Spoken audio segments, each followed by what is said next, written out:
Merhabalar.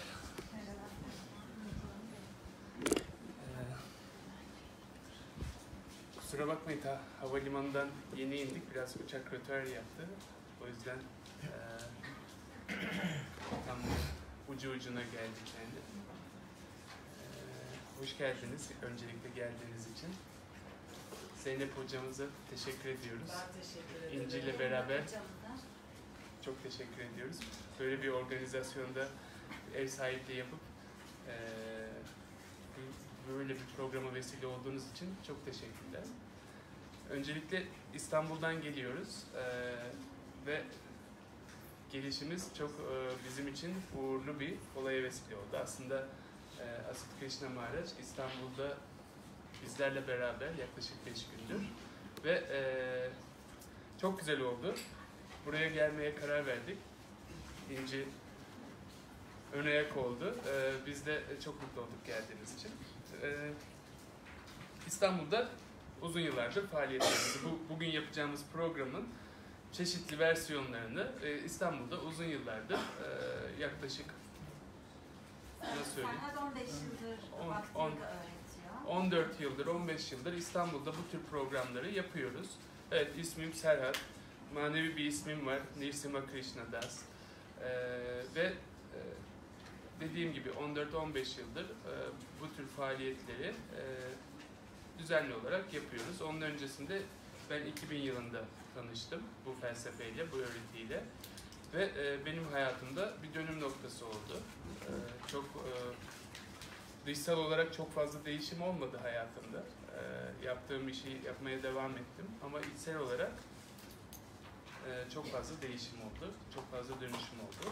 Bunun tek sebebi de bu Bhakti Yoga pratiklerinin uygulanması oldu. Ve bugün burada yapacağımız programda aslında Maharaj bize bilgilerini paylaşacak. Ve kendisine bırakmadan önce sözü biraz da Asit Krishna Swami hakkında konuşmak istiyorum. Yaklaşık 30 yıldan fazla kendisi de bu pratiği 30-35 yıldır bireysel olarak, şahsi olarak uyguluyor. Ve Hindistan'da yaşıyor. Hindistan'da çok kutsal bir şehir var. İsmi Vrindavan. Vrindavan'da da çok yüce bir yer var. Oranın ismi Govardhan. Orada çok ünlü bir tepe var.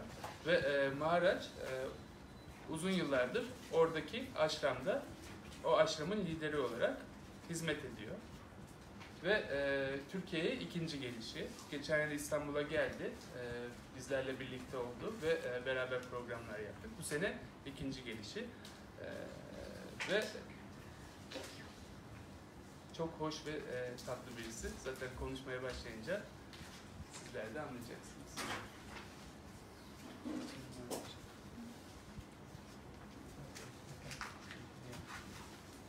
Her zaman yaptığımız bir şey var. Herhangi bir Vedik felsefeyle ilgili konuşma yapmadan önce hep mantra söyleriz. Ve o elinizdeki mantra kağıtlarında ki mantraları sırayla söyleyeceğiz. Ve söylerken liderlik eden kişi, müzik aletini çalan kişi, bu elindeki zil gibi karatal dediğimiz alet var. Onu çalıp söyleyecek. Bizim hep beraber o söyledikten sonra tekrar etmemiz lazım. O söylerken dinliyoruz. Sonra hep beraber tekrar ediyoruz. Duyuyoruz, söylüyoruz. Duyuyoruz, söylüyoruz. Yöntem böyle. Takip ederseniz, ne kadar katılırsanız o kadar iyi olur. Ben bir şey sorabilir miyim? Tabii. Biz ZK Stüdyo'da 3 hafta boyunca Bhakti Yoga dersleri verdik. İlk 3 hafta buraya kimler katılmıştı? Bir ellerini kaldırabilirler mi? İlk zaman 1, 2, 3, 4, 5, 6 kişi var. O zaman bugün burada yeni bir kitle var yani hiç duymamış. Onu, evet. Bir de bizim eğitimlere gelen kirtan yapmış arkadaşlar var. Onlar kimler? Onlar da bir el kaldırsın. Kaç kişi? 1, 2, 3, 4, 5, 6, 7. Yani yarı yarı. 6, 7, 13 kişi falan daha önce yapmışız. So I just talked about how we chant, how we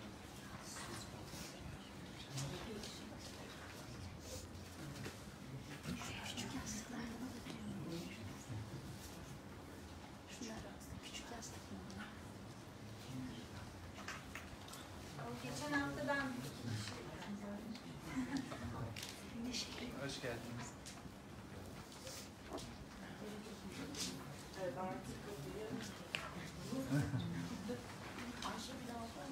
yok almadım. Arkanda geliyorlar.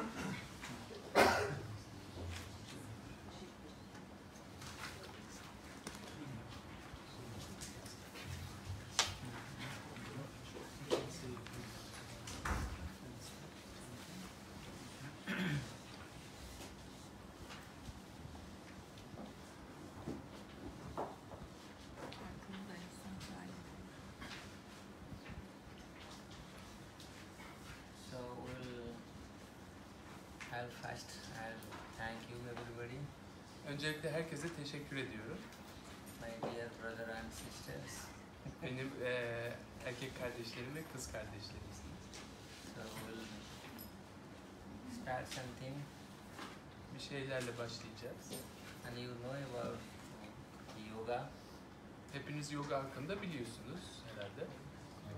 and yoga means connecting to the Supreme. Yoga bağlantı kurmak, yüceyle bağlantı kurmak. Yoga has many meaning. Yoga'nın birçok anlamı vardır. And also yoga has different type of yoga. Ve farklı çeşit yoga türleri vardır.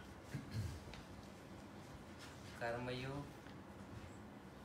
Kar- dhyana yoga, Karma yoga, dhyana yoga, jnana yoga. gyana yoga. These basically three yogas, Bunlar temel 3 yoga sistemidir. and all the yoga coming under these three. Ve bütün yogalar, yoga sistemleri bu üçünün altında gelir. So which we are now going to this mantras meditation. Şimdi mantra meditasyonu yapacağız beraber. Mantra means who can protect our mind. Mantra demek bizim zihnimizi koruyan şeydir. It is Sanskrit words man and tra. Sanskritçe bir kelime. Man ve tra. Man means mind, Man zihin demek. and tra means who can control. Tra da kontrol eden demek. And we know controlling mind is not easy thing. Ve biliyoruz ki zihni kontrol etmek kolay bir şey değil. And whoever control the mind, Her kim zihni kontrol ederse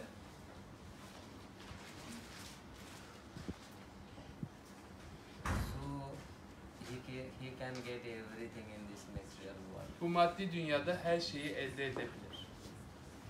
And who does not control his mind, Zihnini kontrol edemeyen kimse ise although he occupy many things, birçok şeyle meşgul olsa da he will not happy.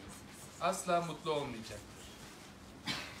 And we will later on we will discuss about the yoga, the mantra yoga, Yani and bhakti yoga. biz bunun hakkında konuşacağız. Yoga, mantra ve bhakti yoga hakkında. So, Hare Krishna. Haribol.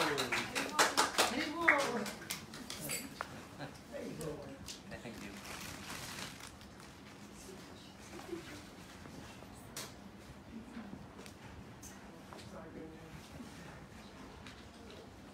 So okay, everyone got the seat and everyone know the mantras. Herkesin mantra kağıdı var mı? Oturdu ve hazır mı? These are the Lord's name. Bunlar Tanrı'nın isimleri. Like God, no, Allah's name. Yani Allah'ın isimleri gibi. And this is,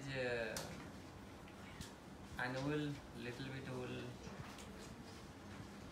recite this, Birazcık söyleyeceğiz and then we will discuss. ve onun hakkında konuşacağız sonrasında. And please listen. Sometimes you don't know this. But when you recite this, Yani lütfen dinleyin. Belki bunu söylemeyi bilmiyorsunuz ama söylediğiniz zaman you just a little concentrate your mind and listen. zihninizi konsantre etmeye çalışın ve dinleyin, duyun. So, are you ready? Hazır mısınız?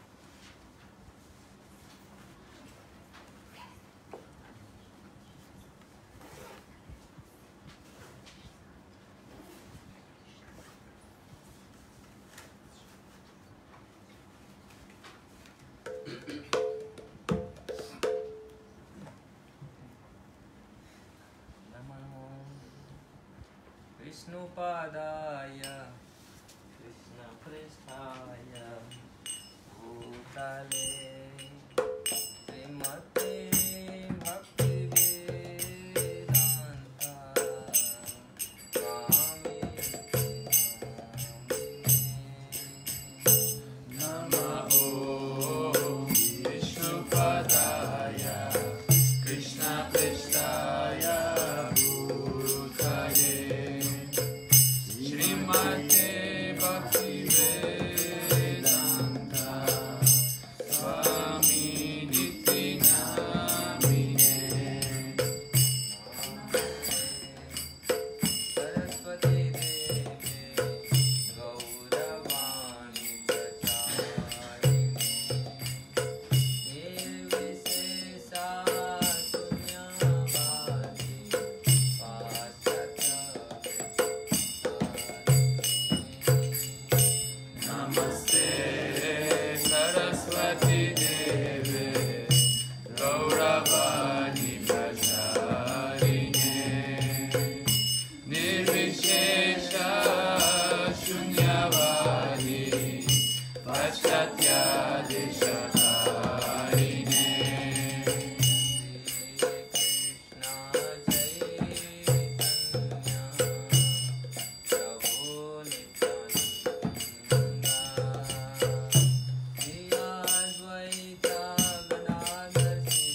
little yoga. Bu küçük bir yoga. So this is like clapping, no? 1, 2, 3. 1, 2, 3. It is like, it is small, but it can give you so much energy.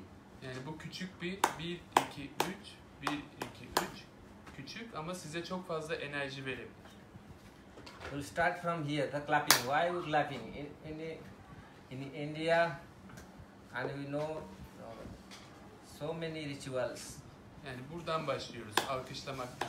Neden alkışlıyoruz? Hindistan'da bir sürü ritüeller var. And one of the great ritual, and in whole world, when somebody happy, they natural they do like this. Yani bu en büyük ritüellerden bir tanesi. Bütün dünyada her şey aynı oluyor. Birisi mutlu olduğunda hemen doğal olarak alkışlamaya başlıyor. So many stress in your body, everything. 5 minutes you do like this, very like when you little hardly, all the blood, you know, circulate everything nicely in your body. Yani o kadar çok fazla stres birikmiş durumda ki vücudumuzda. Böyle yaptığımız zaman bütün vücudumuzdaki kan dolaşımı hızlanacak. And if this, I will discriminate what is the yoga, what is the bhakti yoga. Yani burada şimdi bir ayrım yapacağım. Yoga ne? Bhakti yoga ne? And what is the exercise? Yani egzersizler ne? If you too much do like this, this is the exercise. Eğer çok fazla böyle yaparsanız bu egzersiz. And it create problem. It is like make your mind and body like a wrestler. Yani bu sizin zihninizi ve vücudunuzda problem yaratabilir. Dinlenmeden bunu yaparsınız. And if you do proper way, lovingly, know this. And this is the bhakti yoga. Ama eğer bunu uygun bir şekilde sevgiyle yaparsanız bu bhakti yogadır. And when you sing Lord's name and do clapping, Ve Tanrı'nın isimlerini zikrederseniz ve alkışlarsanız, so it's when I was so like child, like Andre, yani ben Andre gibi küçük bir çocukken my mother used to take me. annem beni götürüyordu. And I was from childhood I asked many questions.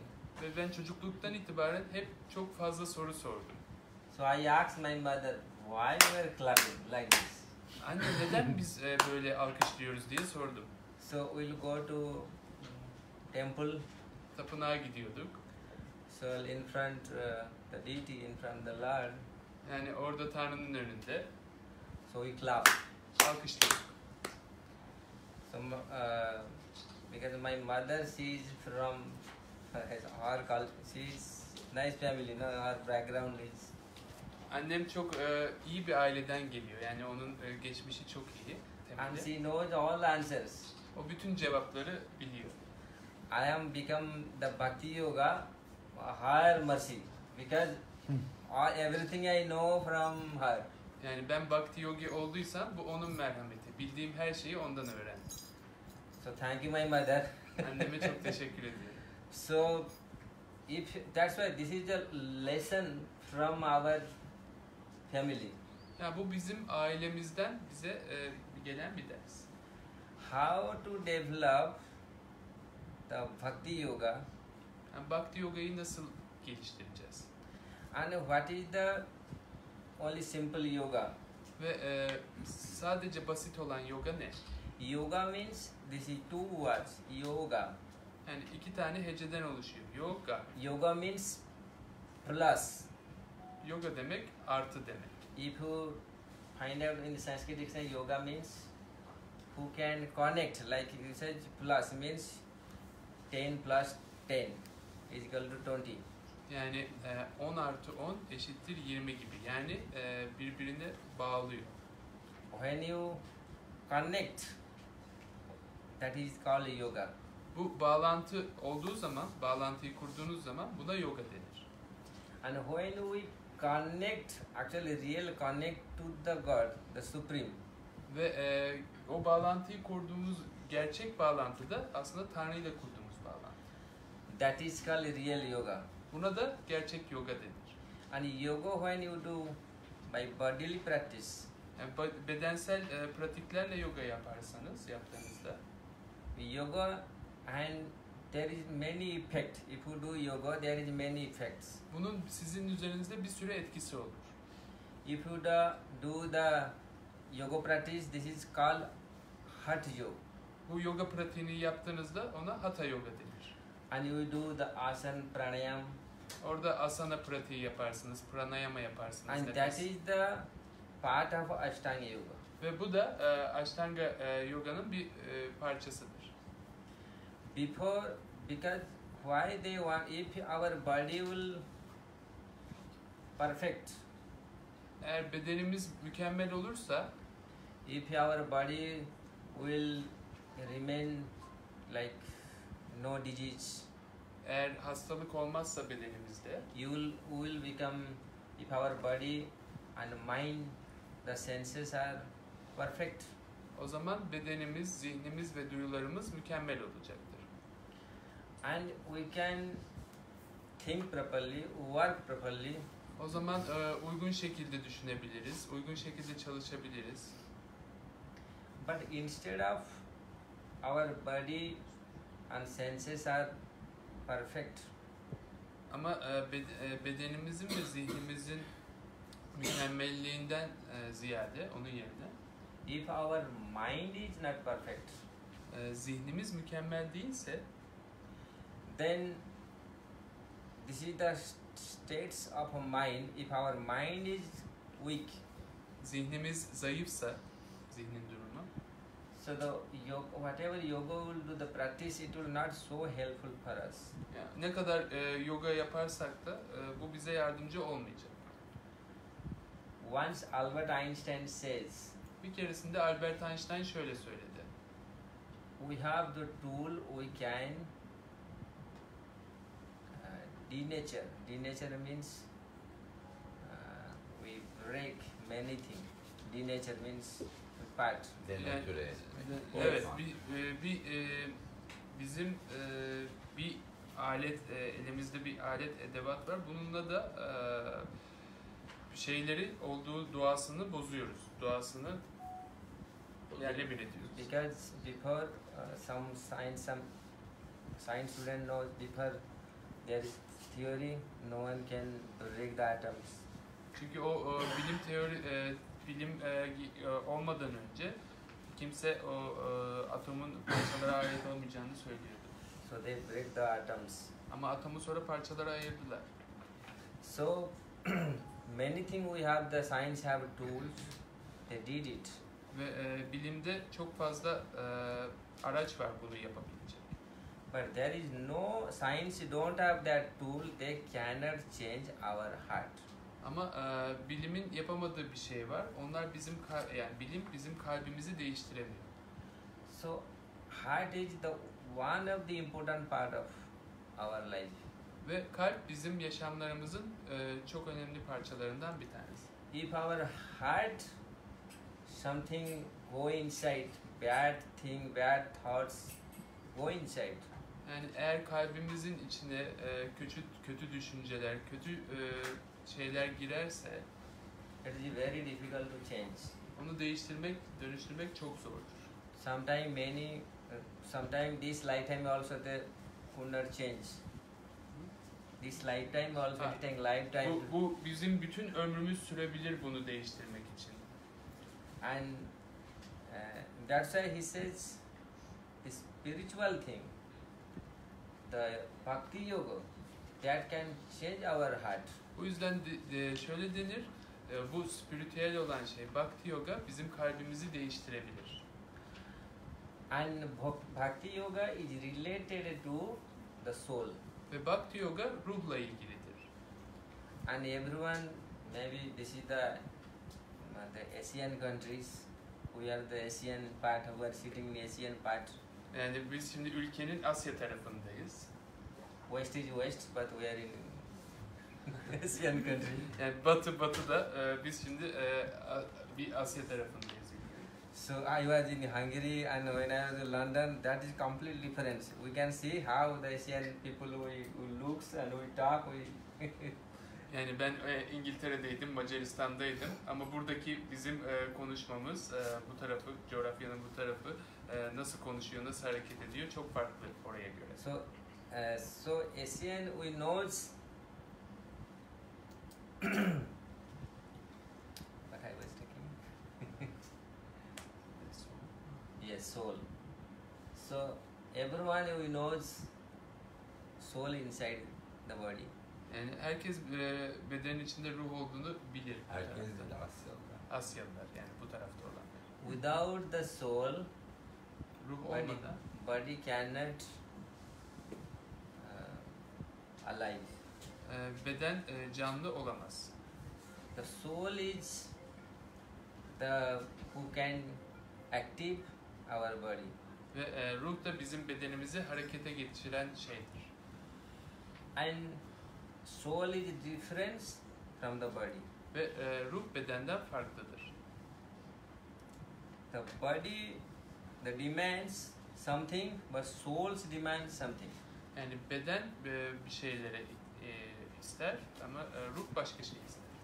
Body needed something, and soul's food also something. Yani bedenin ihtiyaçları farklıdır, ruhun ihtiyacı farklıdır. So body has, when we are thirsty, we are hungry, or we need certain kind of food. Yani acıktığımız zaman, susadığımız zaman beden değişik yiyeceklere ihtiyacı vardır. And souls also need some food. Ama ruhun da yiyeceğe ihtiyacı vardır. So as long as we take care of body, but we don't take care of soul, Yani bedenimize bakıp ruhumuzla ilgilenmezsek, although we looks beautiful, we look strong yani, and proud, but if our soul is weak, yani çok güzel görünsek de, çok güçlü görünsek de, gurur da duysak da bundan ama ruhumuz zayıfsa, so body will become weak. o zaman beden de zayıflayacak. So means how to give the food to soul. Yani buradaki şey şu, ruha nasıl yiyecek vereceğiz? Many people, they don't know what to do. Birçok insan bunu nasıl yapacağını bilmiyor. And if you, today you can ask, what is our goal? Bugün amacımız ne diye sorabilirsiniz. So many people don't know why we took birth, why we got this body. Yani bir sürü insan neden doğduğumuzu ve bu bedeni aldığımızı bilmiyor. Why same time one person got birth in rich family, same time one person got birth in poor family. Neden birisi zengin bir ailede doğarken diğer bir kimse fakir bir ailede doğuyor? So what is the difference between, because time is same. Yani bunların ikisi arasındaki fark ne? Zaman aynı. So maybe you know little bit, I will speak little bit. Yani belki birazcık biliyorsunuz. Ben de bunun hakkında birazcık konuşacağım. Because that if we don't know our target, Eğer hedefimizi bilmezsek, like when you start your car yani arabayı çalıştırdığınızda to drive somewhere, bir yere gitmek için, the first, what is the, when you start your car, so what is the first thing to do? yani arabayı çalıştırdığınızda ilk yaptığınız şey, yapacağınız şey nedir?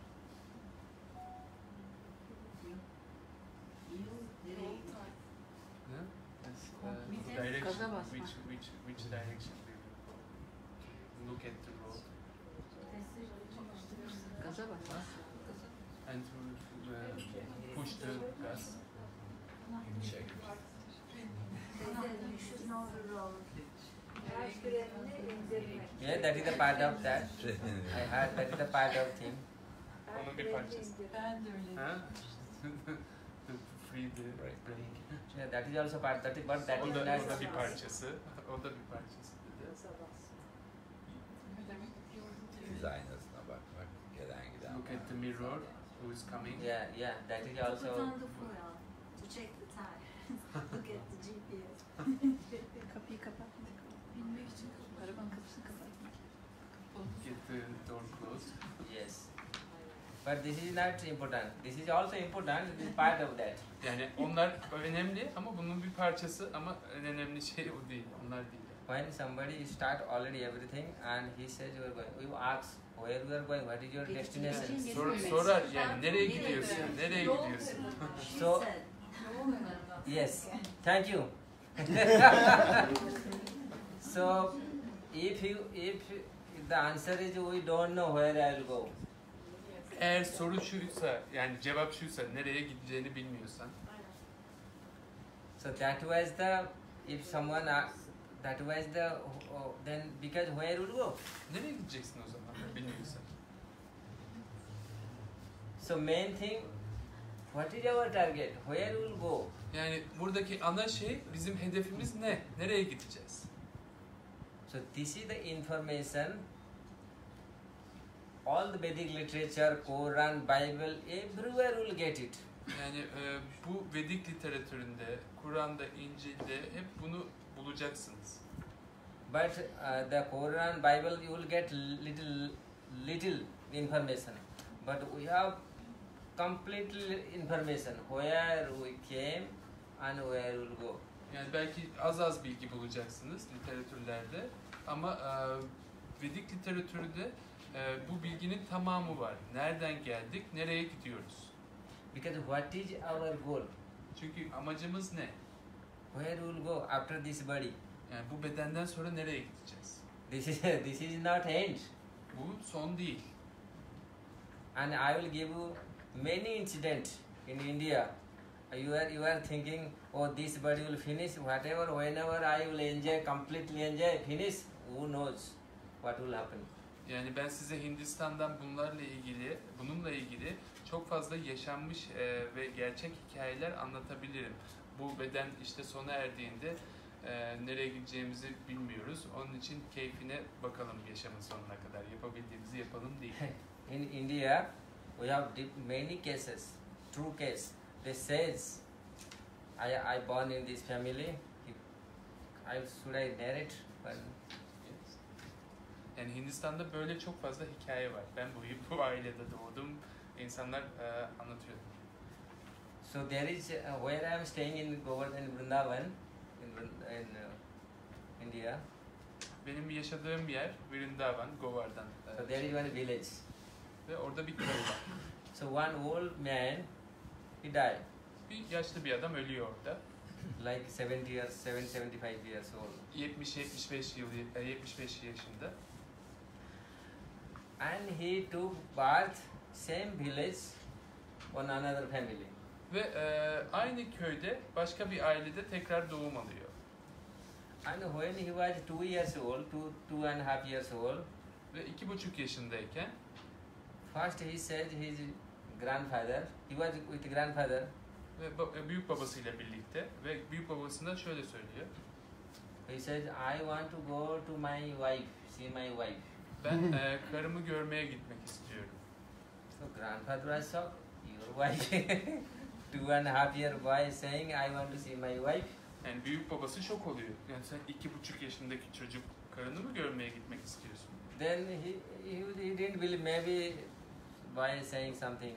Yani o büyük babası inanmıyor. Yani işte bir şeyler konuşuyor çocuk diye düşünüyor. When he was 5 years old, 4-5 yaşına geldiğinde çocuk he said, I want to see my son, my son's wife, and I want to see because many days I didn't see many years. yani ben oğlumu görmek istiyorum, gelinimi görmek istiyorum. Onları uzun süredir görmedim diyor. Means he remember his past birth. Yani bu da demek oluyor ki o daha önceki yaşamını hatırlıyor. And I will tell why we forget everything. Why the God want to forget everything. Yani neden her şeyi unutuyoruz size söyleyeceğim. Çünkü Tanrı her şeyi unutmamızı istiyor. So the boy, when he was 5 years, he said, take me, my wife. Beni büyük babasına diyor, beni evime götür, karıma götür diye 5 yaşındayken söylüyor. So the grandfather says, where? No, that section, no, the apartment, Büyük babası soruyor, nerede? O da tarif ediyor, işte şu apartmandayım. So grandfather, he took him Ve büyük baba onu götürüyor. And he went their family. Ve aileye gidiyorlar. His wife was that still, the wife was still there, like she is maybe 80 years old. Ve karısı hala yaşıyor o anda, 80 yaşında gibi. And as soon as the boy 5 years saw, he said, she's my wife. Ve çocuk onu görür görmez işte karım burada diyor. So everyone the village is shocked. Ve köydeki herkes şok oluyor. Then he says, how it is? Nasıl olur böyle bir şey? Then actually they want to test it. He said, how it is you are claiming you are our father. Ve aile bireyleri de bunu test etmek istiyorlar. Nasıl oluyor? Sen eğer bizim babamızsan. And he immediately says, my son, my son-in-law, no, my daughter, everyone he recognizes. Ve herkesi tek tek saymaya başlıyor ailedeki. Oğlum, damadım, gelinim. And so the wife asks, because they didn't found some jewelry they kept, so they didn't found. Yani aile baba öldükten sonra bulamadıkları bir mücevher var. Babanın sakladığı ve onu soruyorlar. So they ask, okay, if you are our father, so please where we kept that, because we forget, we didn't found that. Yani eğer sen bizim babamızsan söyle bu mücevheri nereye koydun? Biz onu bulamıyoruz. Unuttuk nerede olduğunu. So he immediately says that because they have big box, and India they put the big box many things, because sometimes they're stealing, no? They put many things. So jewelry, diamond, they put some place so no one can recognize where it is. Yani bir sandık var. Hindistan'da evlerde sandık olur ve bir sürü şeyi onun içine koyarlar ki saklarlar hırsız gelince bulamasın diye gizli gizli içinde bölmeler yaparlar. So they found it. Ve buluyorlar. And they accept, yeah, he is our father. Ve kabul ediyorlar. Evet bu bizim babamız. And this is not one case. Bu sadece bir olay değil. Many cases. They remember the past, the previous life. Yani bunun gibi birçok olay var. Daha önceki yaşamlarını hatırlıyorlar. It means this is not our last life. Bu da demek oluyor ki bu bizim son yaşamımız değil. So the body will finish, but soul always remain. Yani beden gidecek ama ruh her zaman kalacak. And the soul, he says, the God says in Bhagavad Gita, Yani Tanrı Bhagavad Gita'da şöyle söylüyor. Mamaimansa jiva loko jiva bhuta sanatana. This is the Sanskrit words, direct his words, Lord's word. Manasastha indriyani prakriti sthani karsati. This is the living entity, the part and the parcel of the Supreme. Yani bu söylediğim Sanskritçe kıtalardı ve bu Sanskritçe kıtada şöyle diyor. Canlı varlık Tanrı'nın parçası ve bölümüdür. Mamimansa jivaloko jiva. So this is my part. Krishna said it is my part. The living entity is the part and the parcel of the Supreme.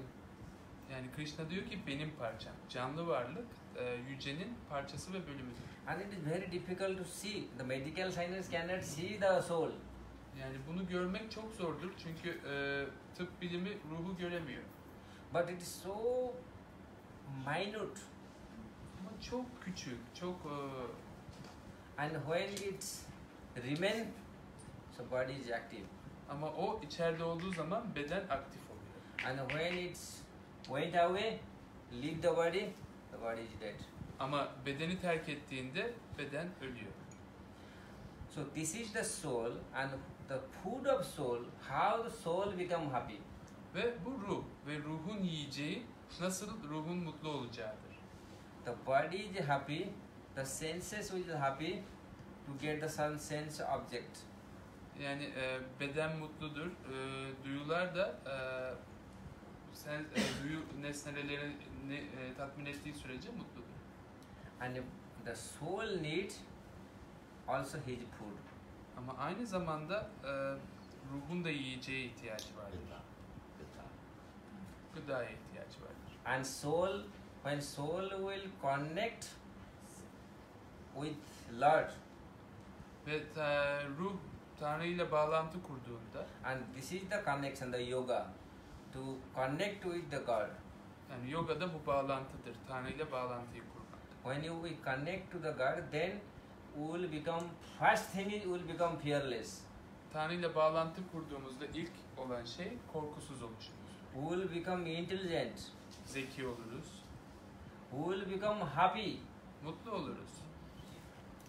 Of course, we don't have anything. Tabii ki hiçbir şeye sahip değiliz. One sadhu was sitting under the tree. Bir tane sadhu ağacın altında oturuyordu. It was in China. Bu Çin'de. I go many time to China. Ben Çin'e çok fazla gidiyorum. So, the one king was coming. Big, he taking all the military with him. Bir kral ordusuyla beraber geliyordu. And the sadhu was sitting and he was sitting. He didn't give any respect. So king was little upset. Ve bir sadhu ağacın altında oturuyordu. Onlar geçerken krala herhangi bir saygı göstermedi ve kral çok kızmıştı. And the king got down from horse and the soldier, no, they came and who are you? And because that person, the sadhu, he was sitting, he was not salute, no, he was not doing anything. So he felt very bad. I am king, I am going. This man is not giving anything, not giving any respect.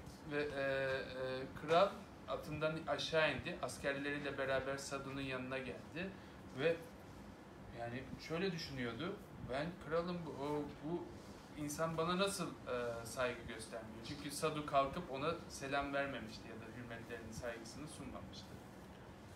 So he asked, "Who are you?" Dedi ki kralına, sen kimsin? Sadhus are, they knows because they are very intelligent person. Sadhular bilirler çünkü onlar çok zeki kişiler. So what is the going on in the mind? They can read in the mind. What is the Zihinde ne olup bitiyorsa zihinlerini okuyabilir karşısındaki kişi. Then he give the answer, I am the king. Dedi ki ben kralım. And the king and the military general, no, they are laughing. Ve You are king. kral ve arkasındaki askerler gülmeye başladılar. Sitting in the under the tree, nothing. We are saying king. Yani sen burada ağacın altında oturup bir şey yapmayıp kral olduğunu mu söylüyorsun dediler. Then they're out because they are making him fun, no. Ve onunla dalga geçmeye He başladılar. says, okay, if you are king, because where is your military? Eğer sen kralsan senin ordun nerede, askerlerin nerede dedi.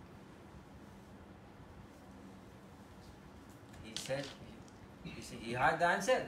He says, I have no enemy, no need a military. Yani onun cevabı hazırdı. Düşmanım yok, onun için de orduya ihtiyaç yok. Then he says, oh, okay, you have no enemy. So, where is your opulence? Where is your queen? Where is your food, the jewelry, you know, the palace? I need to. So, if you are say yourself, protest yourself, you are the king. So, where is there this thing? Ve tamam dedi kral o verdiği cevabı. Peki öyleyse senin kraliçen nerede, sarayın nerede, bütün bu hazinen nerede? Yani eğer kralsan bütün bu zenginliğin nerede, güzel yiyecekler nerede? Her şeyi sordu. So the answer was, Ve şöyle cevap verdi sadhu'da. he gave in Sanskrit, no? Santaso paramo dhana. Yani Sanskritçe böyle dedi. Santosh means in Sanskrit, he says, I am so satisfied, no need queen, no need wealth, I am so satisfied. No need anything, I am sitting. Santosh'u tatmin demek ve ben o kadar tatminim ki halimden, ne kraliçeye ihtiyacım var, ne zenginliğe ihtiyacım var, kendi halimden çok memnunum dedi. So king was completely, oh my God, he could not hear this type of answer. He thought, I am the king, but he never thought some person can become also king. But nothing, no paraphernalia, nothing also become king. Yani kral o verdiği cevaptan şok olmuştu. Hiçbir şeye sahip olmayan bir adam kalkıp ona ben kralım diyordu. Ama karşılaştığı durumda şok oldu kral. So this is the thing which makes man bigger than king. Ve bu tür şey insanı kraldan daha büyük yapıyor. And we knows in India, the Mughal Empire, they ruled many years. Hindistan'ın Moğol İmparatorluğu uzun yıllar hükümdarlık yaptılar. The Akbar was the powerful king. Ve o zaman Moğolların en güçlü kralı Akbar'dı. But he kept always the sadhu, always the saintly person with him. When the mind go crazy, so he will discuss, he cool down, no? Ve her zaman etrafında sadular, yani aziz kimseler vardı onu.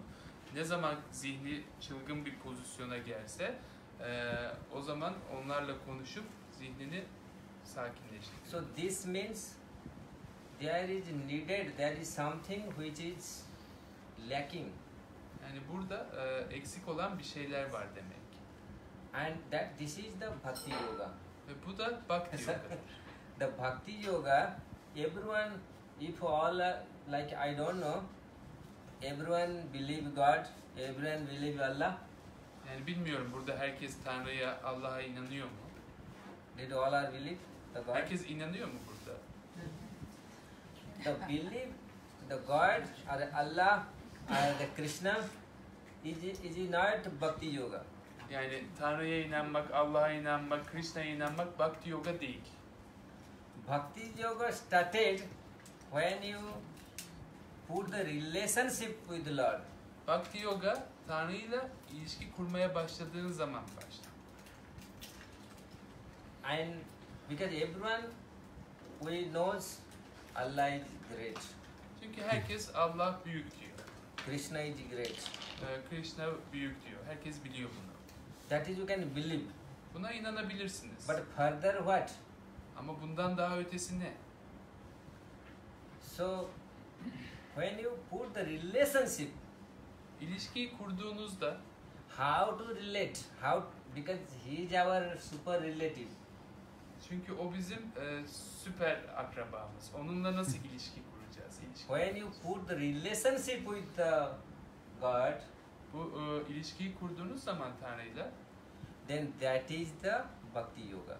o zaman bhakti yoga oluyor. And what is the relation? How to relate to the Lord?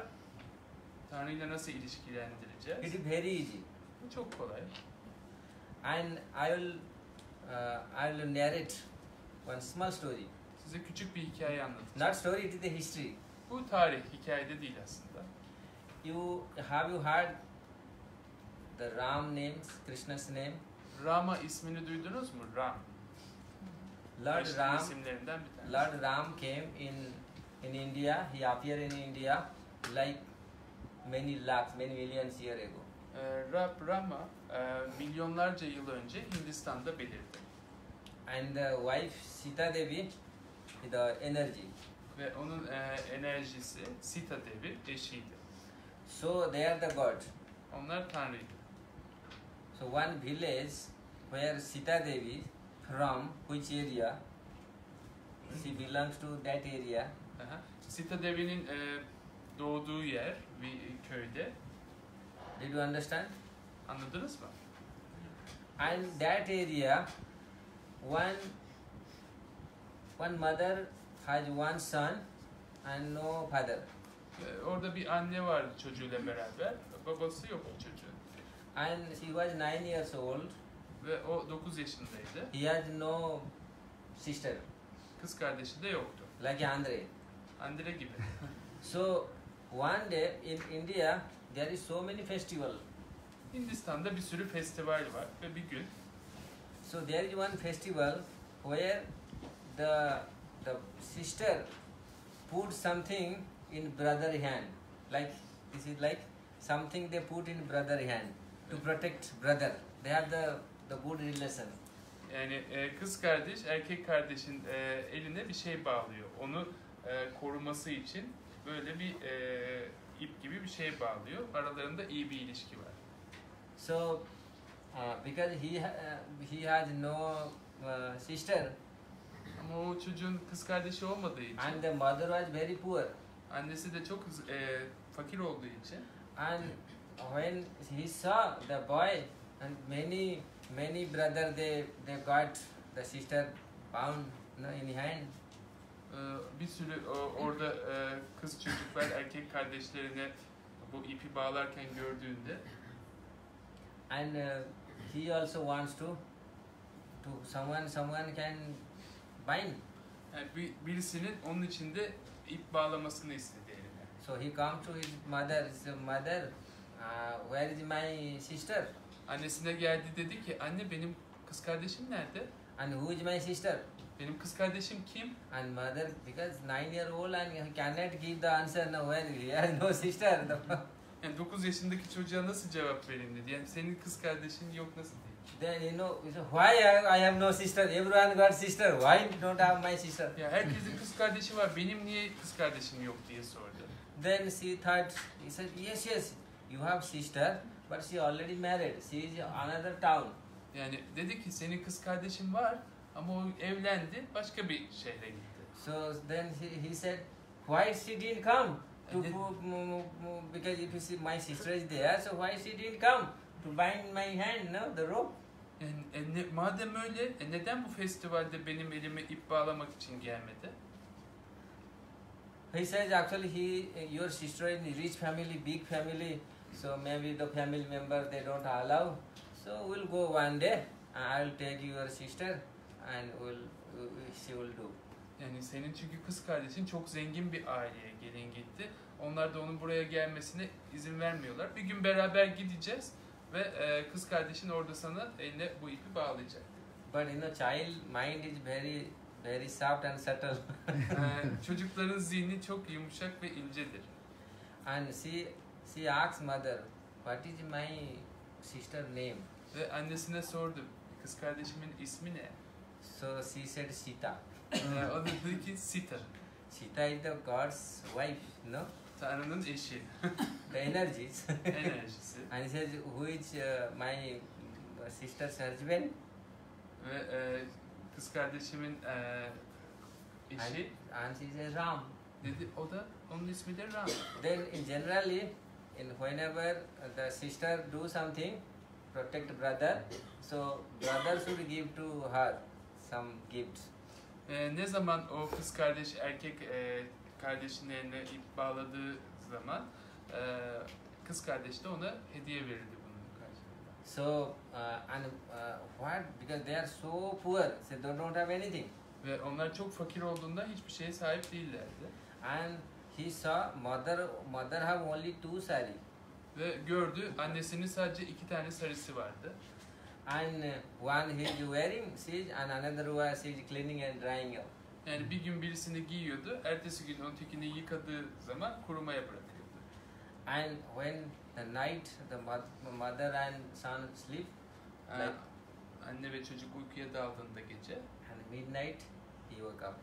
gece yarısı uyandı. He said, I will go to my sister house. Dedi ki ben kız kardeşimin evine And gideceğim. he did. He went and he took out the sari because sister wear mother like sister, no. And I will give this sari to my mother, my sister, because this is gift, no. Because she will. Yani kız kardeşinin annesi gibi olduğunu düşündü ve o ipteki sarıyı aldı ve ona hediye etmeyi düşündü. And he walk and her, because this is the relation. Ram, the Lord came appear 1000 years ago. Yani buradaki ilişki, yani o böyle yaptı ve Ram bundan binlerce yıl önce gelmişti. And but in Vedas and the Gita describe he is everywhere. If you call him, he is within you. Ama Vedalarda, Bhagavad Gita'da diyor ki Tanrı her yerde. So this. Herkesin de içinde. But only thing to relate to God, we need our heart should be clean. Ama Tanrı ile ilişki kurabilmek için İhtiyacımız olan tek şey kalbimizin temiz olması. And the 9-year boy and the girl, they are innocent. The heart is very clean. Ve 9-10 yaşındaki çocuklar masumlar. Onların kalpleri saf. So he walk in night and he said, I will ask, I will find out my sister. Ben gideceğim dedi. Yürümeye başladı ve soracağım ve kız kardeşimi bulacağım. And he walk and he walk after morning he walk. So he walk and he was completely tired and he slept under the tree. Yürüdü. Çok fazla yürüdükten sonra artık yoruldu ve bir ağacın altında uyuyakaldı. And if someone make relation to the God, God will immediately reciprocate. Eğer birisi Tanrı ile ilişki kurarsa Tanrı hemen ona cevap verecektir. So he slept and he wake up. It is in Ayodhya. Yani uyuduk ve uyandığında kendisi Ayodhya'daydı. Where the Rams appear. Ve orası da Ram'ın krallığının olduğu yer, belirdiği yer. And there he asked everybody, Ve orada herkese sordu. where is my sister? Name is Sita. Benim kız kardeşim nerede? Onun ismi Sita dedi. So no one give answer. Sita, your sister, who is Sita? Yani kimse cevap veremedi. Sita mı? Kim? He Sita says, kim? what is your husband Ram? He says, oh, maybe Ram and Sita. They are in temple, no? Go to temple and they are the deity, no? You go to the temple. Yani kocasının ismini Ram dediler. Ram mı? O Sita Ram. Onlar tapınakta. Git orada bulacaksın onları. He said, no, they are not Bhagwan. They are my sister and my. Ben Bhagavan'dan, Tanrı'dan bahsetmiyorum. Ben kız kardeşimden bahsediyorum. I don't want to go to. I don't go. Sita Ram don't want to go to temple to see the deity. I want my sister and sister's husband. Yani ben murtileri görmeye, tapınağa gitmek istemiyorum. Ben kız kardeşimi ve onun kocasını görmeye gitmek istiyorum. So he- Murti'nin ne olduğunu açıklayalım mı? Murti, what's deity? Deity is the form of the God. Deity, Tanrı'nın, Murti, Tanrı'nın sureti. So in India, here you have mosque, but nothing is there. Yani burada mesela camiler var ama içinde hiçbir şey yok. But in India, with the temple, we have the deities, the lords, the form, how they appear, because everyone knows how he looks, how he was there when he appeared. Yani Hindistan'da da tapınaklarda Tanrı'nın sureti var. Çünkü onlar biliyorlar ki Tanrı belirdiği zaman nasıl göründüğünü biliyorlar. So he says, no, she is my sister. I am not coming to see the God, the deities. Yani ben Form. Tanrı'nın formunu görmeye gitmek istemiyorum. Kız kardeşimi görmek istiyorum. Onun için geldim. Actually, he was looking the God because mother says the Sita is the God. Ram Sita, they are the God. Çünkü aslında o Tanrı'yı arıyordu. Çünkü annesi ona Sita, Ram, onlar Tanrı demişti. And he was completely puzzled. What he will do. So one place he was again he slept. Yani yine çok yorulmuştu artık ne yapacağım diye düşünürken uykuya daldı. And he was thinking, oh, no one knows. My sister will be my mother told me she is big and everyone maybe knows. I don't know. No one knows my sister and my sister husband. Yani annem bana dedi ki benim kız kardeşim çok büyük bir ailede, çok yüce bir kişi ama kimse benim kız kardeşim ve onun kocasının kim olduğunu bilmiyor. And the midnight, Ve gece yarısında and he heard some sound bir ses duydu. and it was big light Ve çok büyük bir ışık vardı. and he saw one big elephant. Ve çok büyük bir fil gördü. And elephant, top of elephant, the Ram and Sita they are sitting. Ve filin üstünde de Sita ile Ram oturuyorlardı. And the soldier, no, they have, and they put the ladder and they come down.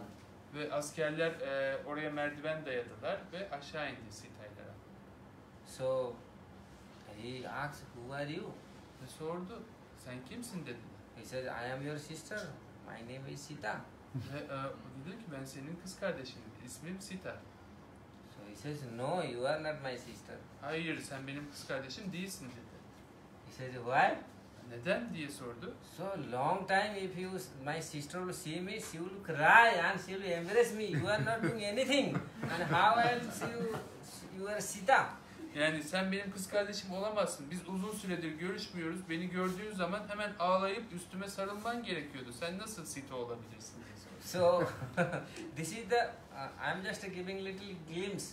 How this is not story. This is like 50-60 years old incident which is happened. The sadhu, he becomes sadhu. That boy becomes sadhu. Yani ben size sadece anlayın diye bir örnek veriyorum. Küçük bir örnek veriyorum. Bu aslında hikaye değil. 50-60 yıl önce yaşanmış bir olay ve bu oradaki çocuk da sonra sadhu oluyor. So immediately Sita Devi cry, oh my brother, she was crying and holding him, she's embracing him. Oh, he was what to do? I have so many things to do because a royal family. So please don't mind. And it's then, and after some time, and he was little morose. Ve hemen Sita Devi ağlayıp ona The boy was morose. ona gidip sarıldı. Ondan sonra kusura bakma kardeşim benim dedi. Çünkü ben bir kraliyet ailesindeyim. Kraliyet ailesinde olduğum için de bir sürü şeyler var. Sana olduğu gibi davranamadım. Ve bu şekilde bir süre geçtikten sonra da çocuk üzgün, moroz, üzgün mü? Hüzünlendi. Hüzünlendi. His face was like this. Ve yüzü düştü ve böyle oldu. Because when he saw her sister was wearing such a silk, the opulence dress. Ve kız kardeşinin çok zengin bir sarı, ipekten bir sarı giydiğini The gördüğünde jewelry and üstünde mücevherlerle birlikte. and he brought one sari that is also old mother sari to give the gift. Çok eski bir sarı getirmişti annesinin sarısını hediye olarak ona. So he was completely, that's why, and then Sita Mata asked, why you were so unhappy? Yani yüzü düştü ve üzgün oldu ve Sita Devi ona sordu, neden mutsuzsun? He says, I brought her gift, but you are wearing such a, but I don't, I am poor and I cannot give, but I brought. Then he says, I know you brought my mother's sari. So because mother have only 2 sari, you please keep it, go take it back to mother. Yani ve orada ben böyle sana kötü bir sarı getirdim, eski bir sarı getirdim. O dedi ki biliyorum hepsini, annemin sarısını aldın getirdin ve annemin 2 tane sarısı var. Sen bu sarıyı al, tekrar eve götür. Bu annemin sarısı. So this is something you got something.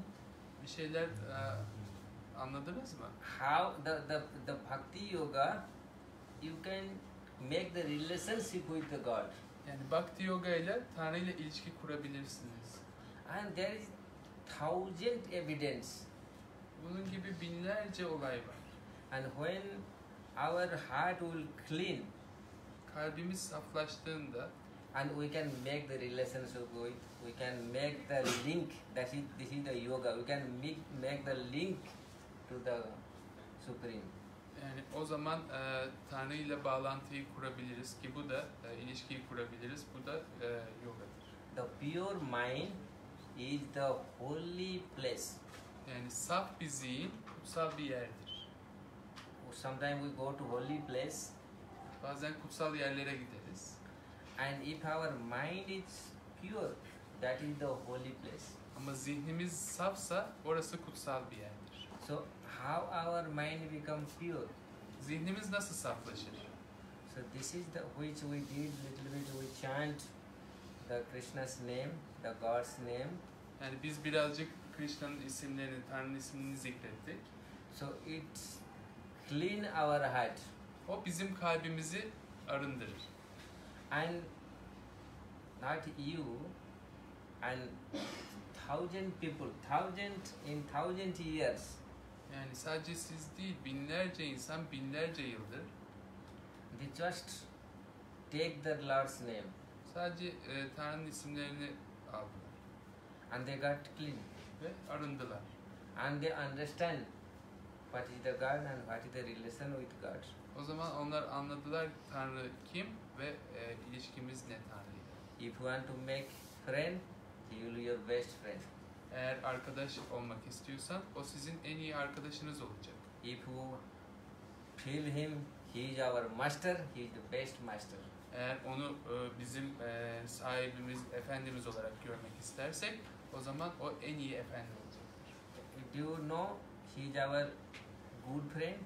Biliyor musunuz o bizim iyi arkadaşımız. He says, I am, because in soul, inside our heart, soul remain. Kalbimizin içinde ruh yerleşiktir. And in near soul, there is also super soul. Ve ruhun yanında da aynı zamanda yüce ruh vardır. Maybe many super soul stay there. Belki birçoğunuz yüce ruhun neden orada oturduğunu bilmezsiniz. Like now the modern day, because if no one is there, they put the CC camera. Yani şimdi modern zamanlarda kimse orada yokken CCTV kameraları koyuyorlar. So what you did, instead of no one is there, no one looks, what you did, so they collect all the information. Yani orada kimse yokken ne yaptınız? Bütün datayı topluyorlar, bilgi.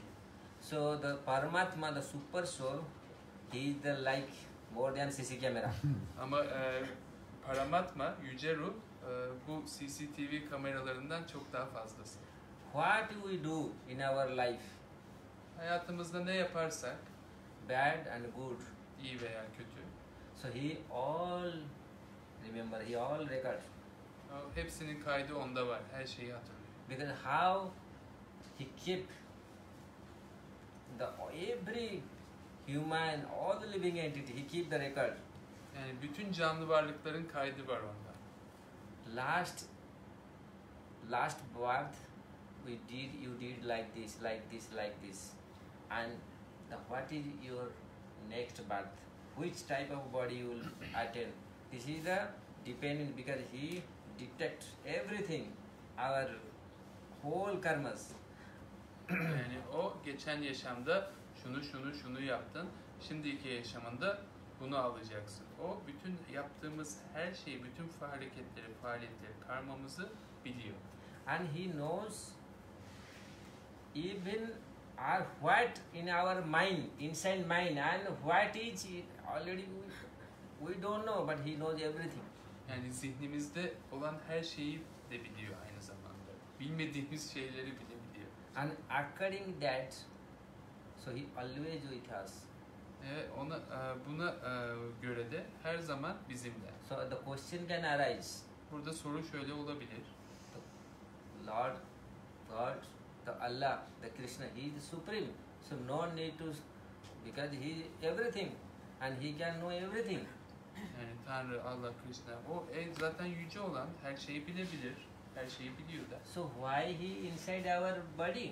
Neden bizim bedenimizin içine girsin? Because Çünkü he is our good friend. o bizim iyi arkadaşımız.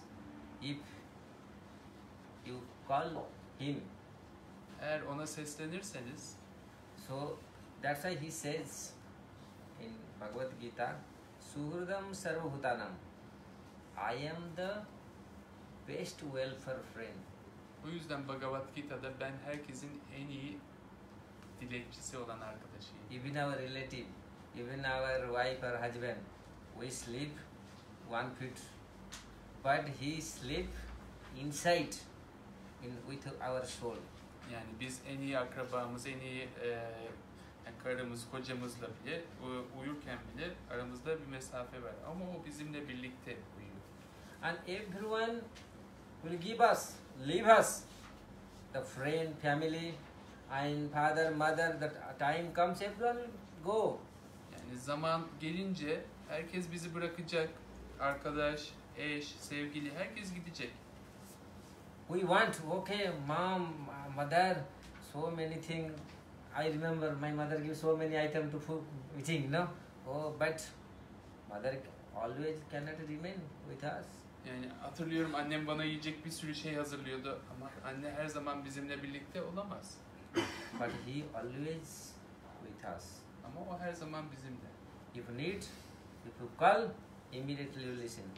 Yani eğer ona ihtiyacınız varsa ve seslenirseniz hemen ilişki kurarsınız. And if you are bad condition, he is always with you. Good condition, also with you.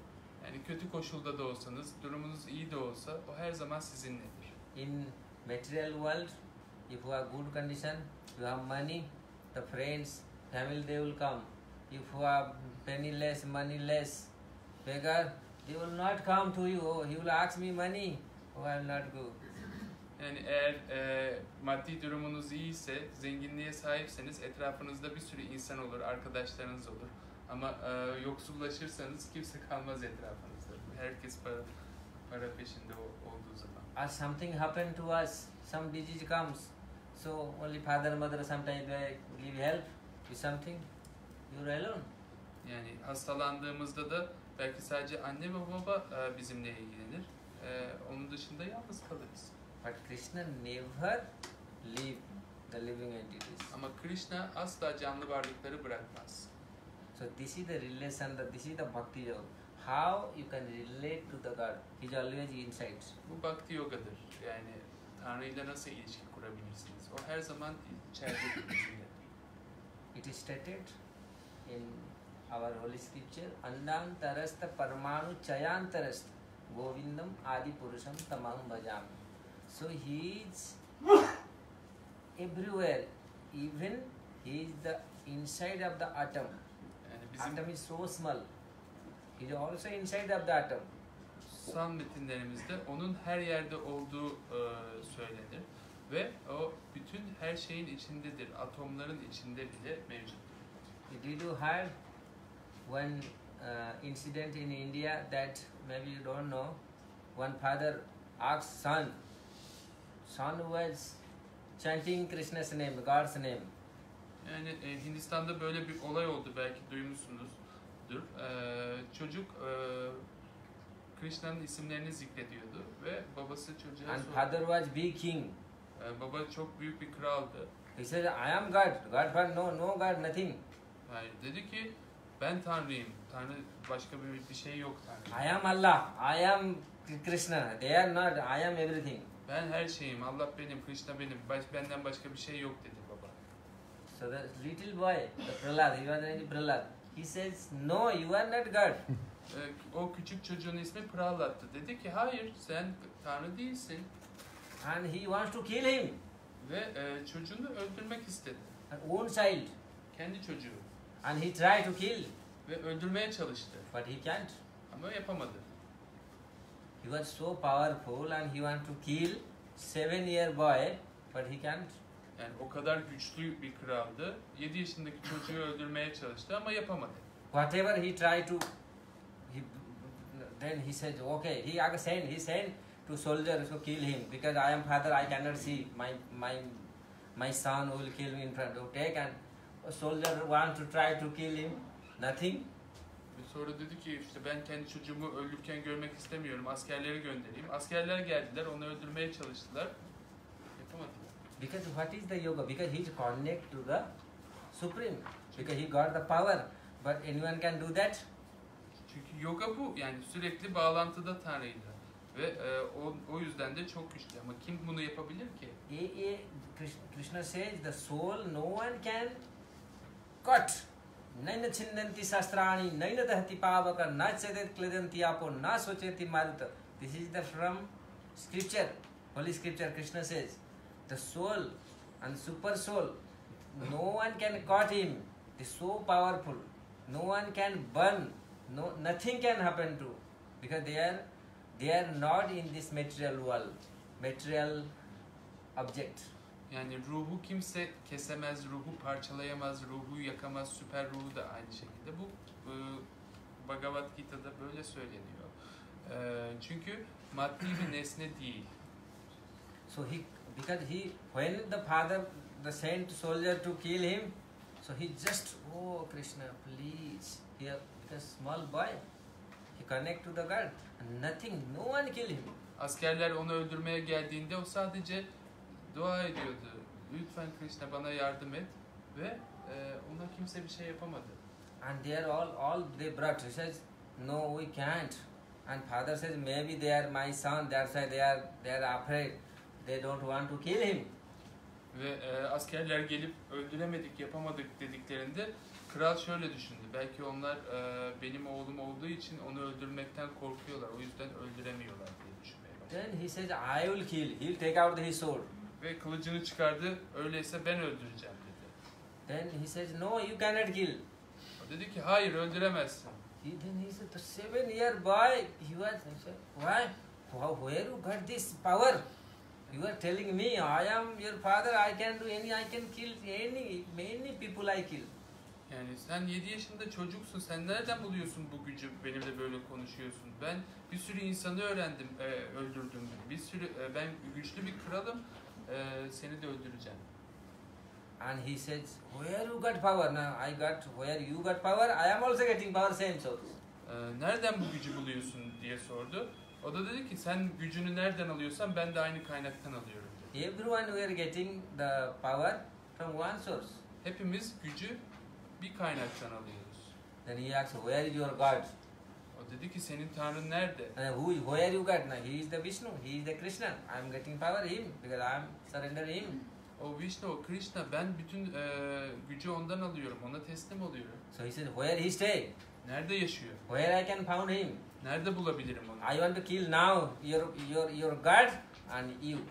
Şimdi senin tanrını ve seni öldürmek istiyorum.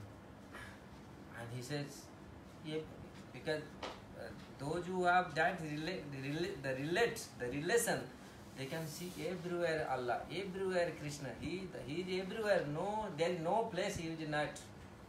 Yani o ilişkiye sahip olanlar Allah, Krishna'yı her yerde görürler. Onlar için bir şeye ihtiyaç yoktur görmek için. Then he says, big pillar was there. He says, is your Allah, your Krishna is this pillar? Yani büyük bir sütun vardı ve dedi ki Krishna, senin Krishna'nın bunun içinde mi? Then he saw, yes, he is also here. Evet, bunun içinde aynı zamanda. Then he says, okay, I will finish this pillar. O zaman bu sütunu yok edeceğim. And you want to hit the pillar. Ve o sütuna vurmak istedi. And Lord came out Ve onun içinden Tanrı çıktı. with a form, like extraordinary form. Ve sıra dışı bir suretle birlikte belirdi. Half lion, half man. Yarı aslan, yarı insan. And he take his father and finish. Ve babasını aldı ve parçalara ayırdı. He has many sword, many things, and he has nothing, only nail. He just did like this. Because if God can kill anybody, no one can save. Yani onun bir sürü kılıcı, silahı vardı ama Tanrı sadece şöyle yaptı ve onu mahvetti. Çünkü eğer Tanrı varsa karşınızda hiçbir şey yapamazsınız. So this is the bhakti yoga. Bu bhakti yoga. If you if you connect to the God, Eğer Tanrı ile ilişki kurarsanız, ilişkilendirirseniz and that was the last. The bhakti yoga is the last. bhakti yoga sondur. Before there is Ashtanga yoga. Ondan önce Ashtanga yoga vardır. We do the dhyan, we do the meditation, Dhyana yoga yaparız, meditasyon yaparız. and there is Ashtanga yoga also divided by 8. Ashtanga yoga 8 tane basamağı vardır. How you sit proper, asan, Nasıl düzgün bir pozda oturursunuz. yam, niyam, pranayam. Did you know? I don't know you. Yani biliyor musunuz bilmiyorum ama yama, niyama, pranayama. So first of all you sit in posture. İlk önce bir poz alırsınız, duruşunuz olur. Then take out everything. First asan, like yam, niyam. Yam means don't do anything which is bad thing. Yani yama, niyama vardır. Yani kötü olan şeyleri yapmamaktan bahsedilir. Yani And niyam means you do like you sit peacefully.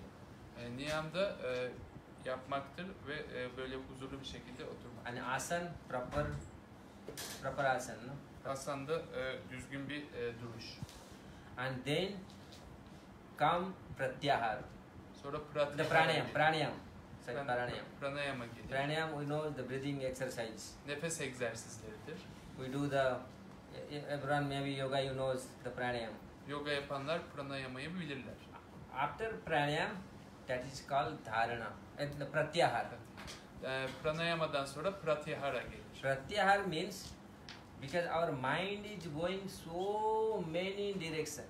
Yani pratyahara çünkü zihnimiz bir sürü yöne doğru gider. Take out all your mind one place. Zihninizi tek bir yerde toplamak. That is the pratyahar. Buna pratyahara denir. Then meditate, dhyan, Ondan sonra dhyana, meditasyon gelir. the form. Suret. Then samadharana, then samadhi. Sonra dharana ve samadhi. Samadhi means you trance, that is the trance. Yani samadhi transtır. Trans hali. And that was this is the primary, this is the like primary, the study education, the bhakti yoga. Yani bu Bhakti Yoga'nın ilkokul eğitimi gibi.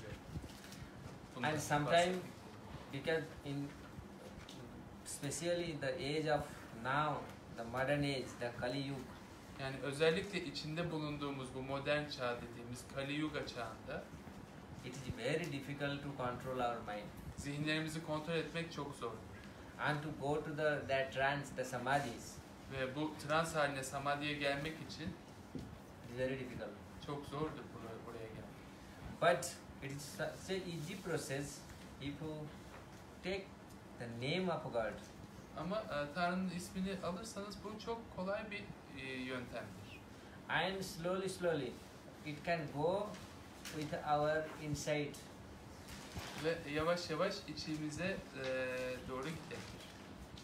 And it can all the cell, when you properly you take the name of God, Yani doğru şekilde yaparsanız bu Tanrı'nın ismini alırsanız bütün hücrelerinize kadar girer. and it will go to the soul and super soul, in every part of body it will go. Ve Thank you. ruhun ve süper ruhun bedeninizin her yerine girecek kadar nüfuz edecek kadar hale gelir. And time will come when you practice, then the mind, the soul, the senses go together. Yani öyle bir zaman gelecek ki duyular, zihin ve beden hep aynı yöne doğru gidecek. Like when you say Krishna, then you will hear, and that the sound will go to the heart. Yani Krishna dediğiniz zaman o zaman duyacaksınız ve ses kalbinize doğru gidecek. So this way we can purify in our heart, Bu şekilde kalbimizi arındırabiliriz. and very easily you can connect to the God. Ve çok kolay bir şekilde Tanrı'yla da ilişkilendirebiliriz. And the symptom you can, the result you can find out. Yani bunun belirtilerini bulabilirsiniz.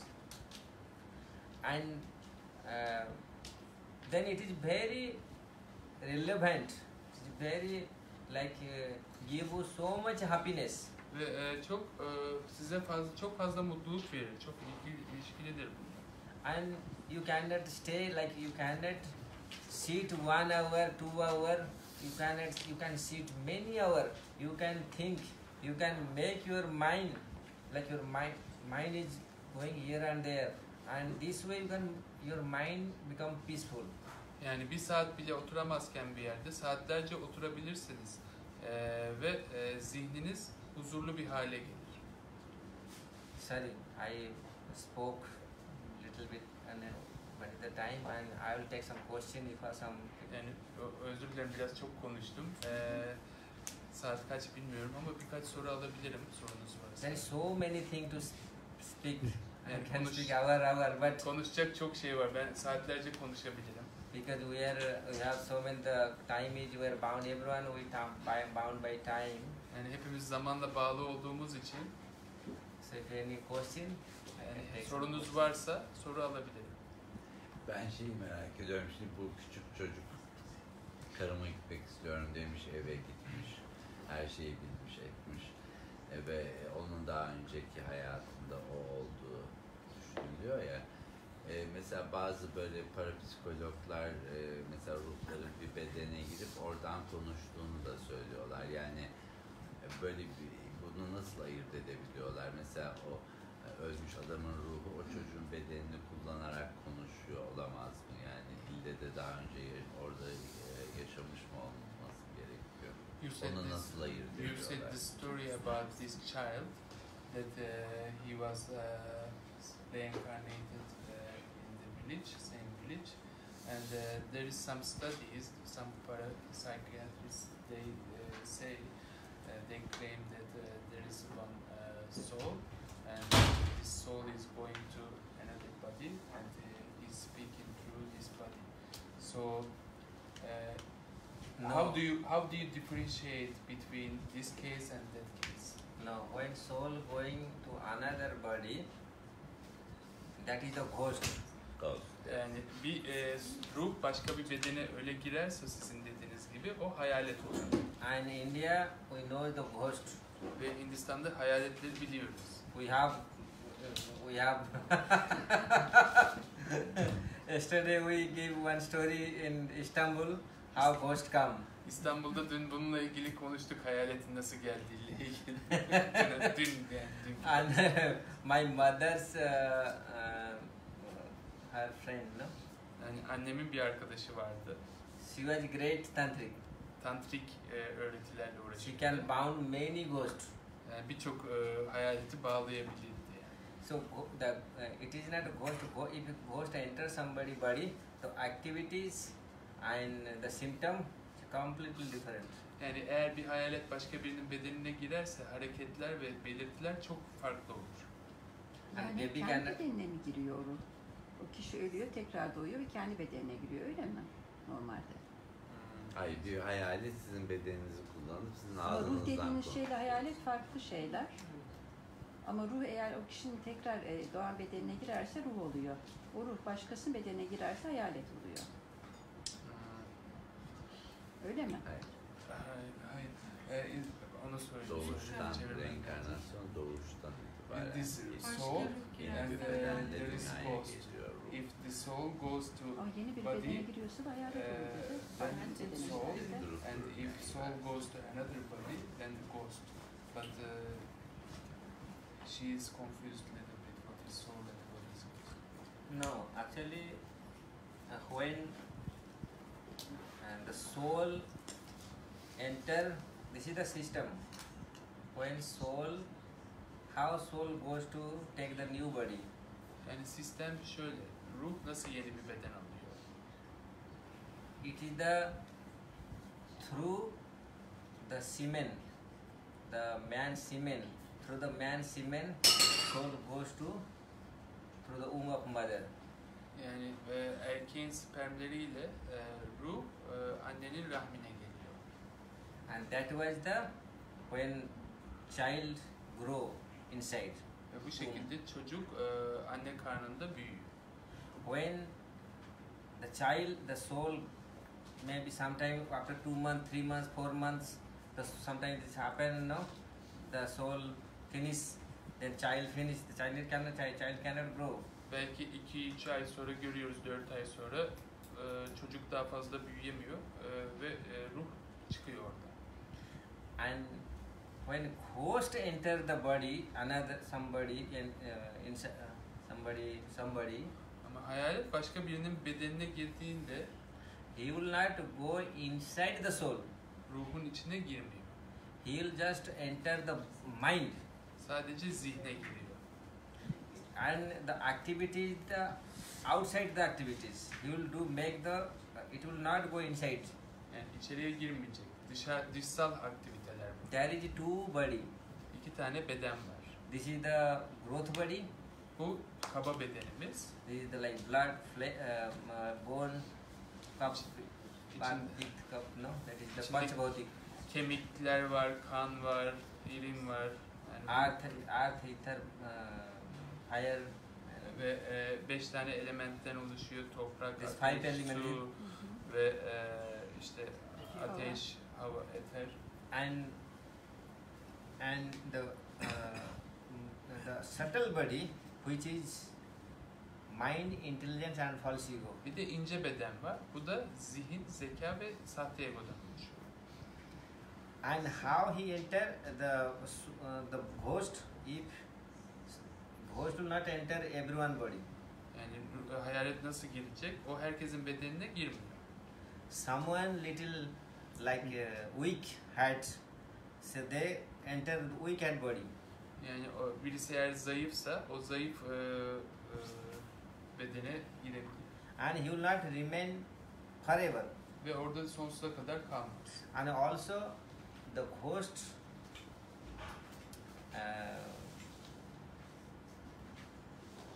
everyone can see the ghost. Herkes görebilir hayaleti. And ghost they can they can make something you can afraid.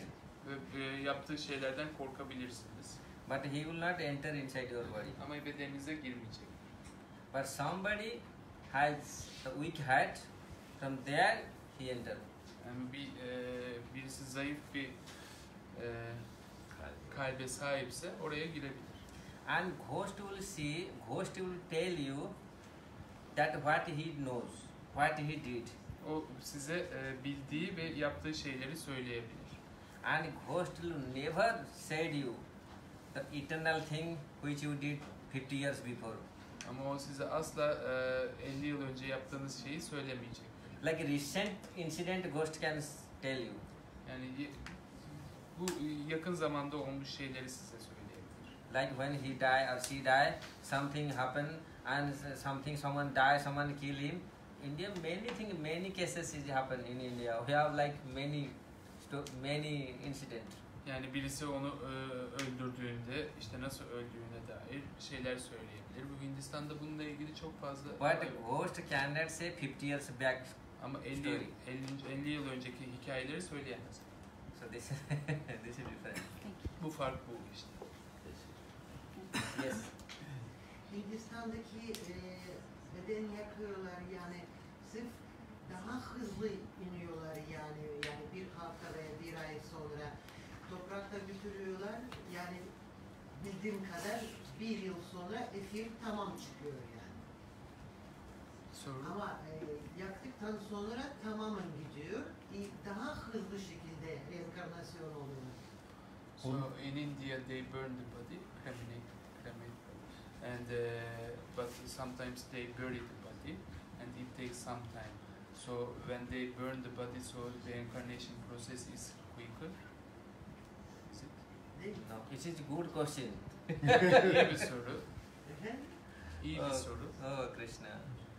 Actually, it is good. You want to know. It is very good. Yani bilmek istiyorsunuz. Bu çok iyi. Actually, this is the system. When someone left the body, Eğer birisi bedenini terk ettiğinde, then if that soul is very attached to the body, eğer o ruh bedene çok bağımlıysa, then he will not go. He will just leave the body and stay somewhere. yani o zaman gitmeyecek. Yani bedeni terk edecek ve bir yerlerde duracak. And this is the true, because this is the in system in Veda it is written many, because in my family they do the karma kanda after the body finish. My father they used to go and do the many system, many rituals. Yani bu Vedalarda yazıyor. Benim ailemde yapıyorlar. Babam birisi bedeni terk ettiğinde arkasından bir sürü karmakanda faaliyetleri, ritüeller yapıyor. When somebody is very much attached to body, Eğer birisi bedene çok bağımlıysa, and he will never leave the body. He don't want to leave the body. o zaman bedeni terk etmek istemeyecek. And you can see many people, they don't want to die. No, how I can die? I have my body, mind body, you know. Bir So, sürü insanı görebilirsiniz. Hiç ölmek istemezler. Benim bedenim diye. and somebody is attached to something else. Bazıları başka şeylere bağımlılık gösteriyor. So when he will die, soul immediately go through, because the body and mind take to immediately that process he will started. Ama öldüğünde ruh hemen terk eder vücudu. And those they are so much attached to body, they will remain there. Ama çok bedene bağımlı olanlar için orada kalacaktır. And when the relative will come, because they left the body, and he will stay somewhere. Yani akrabalar geldiğinde o bedenini terk etmiştir ama bir yerde durur. And when the relative come and they cry, they say they cry. Akrabalar ağladığı zaman So he will remain there and look orada durup bakar. what they are doing my body. Benim bedenime ne yapıyorlar diye. And in India, they will take the body Hindistan'da bedeni alırlar and the son, he will give the fire. ve erkek evlat ateşi yakar. And he will when the son will go and put his fire in mouth. Ve o erkek çocuk gider ağzında ateşi yakar. And that time when he put the son will put the fire in body, so there he will say, my God, my son, he killed my body, burning my body. Ve o zaman görür, oh, benim oğlum benim bedenimi öldürüyor diye. Sometime he come the son body, he enter the son body. Bazen gelir o erkek çocuğun bedenine girer. That's why they have in behind they put 2-3 people, those who are elderly person, they hold him. O yüzden arkada hep daha yaşlı kişiler olur, onu tutarlar. It is very difficult because it is very difficult. Those who are attached to body. Yani bu bedene bağımlı olanlar için konuşuyorum. And those who are attached to somebody attached to man, somebody attached to woman, somebody attached to property, after finish body they will go. The body, mind and false ego take them. Okay, to other family where they can the suitable thing, he will go enter there. Yani eğer kadına bağımlılık varsa, erkeğe bağımlılık varsa, mal varlığına bağımlılık varsa, o zaman ruh bedenden çıktıktan sonra zihin ve ego, sahte ego ile birlikte zihin, zeka birlikte alır ve onu istediği, arzuladığı şeylere doğru götürür bir sonraki bedende sahip olmaları için. So, in generally they says, if those who are attached to body, they stay 10-15 days, at least last 20 days. In your 20 days, 21 days, no? They do. 40 days, yeah. Generally they stay like that. In our tradition, in Hindu tradition, because they born too quickly, no? Quickly, because they on 40 days, because when the body will go, because the insect will eat, no? It will take time, no? So then he will say, no, now no more body, no? So he will act, not every soul. Not every soul, because those who attach to body, that become like that. Yani Hindistan'da 15-20 gün, 10-15-20 gün diyorlar. Hani beden, ruh bedeni terk ettikten sonra daha bekleyecek, ondan sonra artık beklemeyecek. Çünkü bedeni yaktıkları için bir şey kalmıyor. Ama mesela bizdeki gelenek 40 gündür. Çünkü gömdükleri zaman beden artık kurtlar yemeye başlar. O zaman anlayacak ki evet, orada bir şey yok. O zaman terk edecek. And those who are attached to God, you can imagine. Yani bu bedene bağımlılıktan bahsediyoruz burada. Tanrı'ya bağımlı olanları düşünün. And they will nicely, they will go very happily. Onlar çok mutlu bir şekilde, çok hoş bir şekilde Tanrı'ya gidecekler. And this is the whole, because this is the birth, death, the cycle and birth, the janma mrityu, birth, death, old and disease, which we can come out. This is. Burada bir döngü vardır. Doğum, hastalık, yaşlılık, ölüm. Bu döngüden bu şekilde çıkabilirsiniz. This is the main, because why we want to do the connect with the God. Nasıl Tanrı'yla nasıl neden bağlantı kurmak istiyoruz? As long as we are attached to this thing, so we will be here, become ghost, become dog, become hog, become donkey, monkey, everything. Yani biz burada bu tür şeylere bağımlılık duydukça köpek de olacağız, domuz da, maymun da, her şey olacağız, tekrar geleceğiz.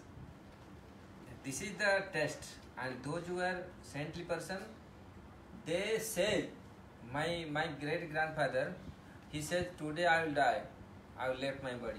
Yani bu test, yani benim büyük babam şöyle, bugün ben bedenimi terk edeceğim. He call everyone, he said, call everyone, And they all eat everything, take prasad nicely.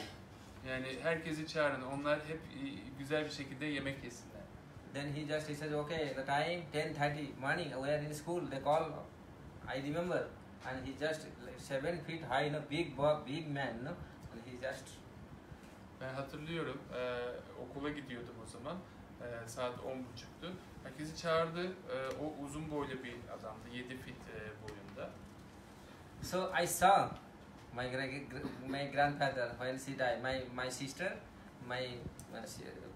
she was sitting, and my grandfather putting his leg, his head, his lap, and grandfather asking my sister, everyone comes.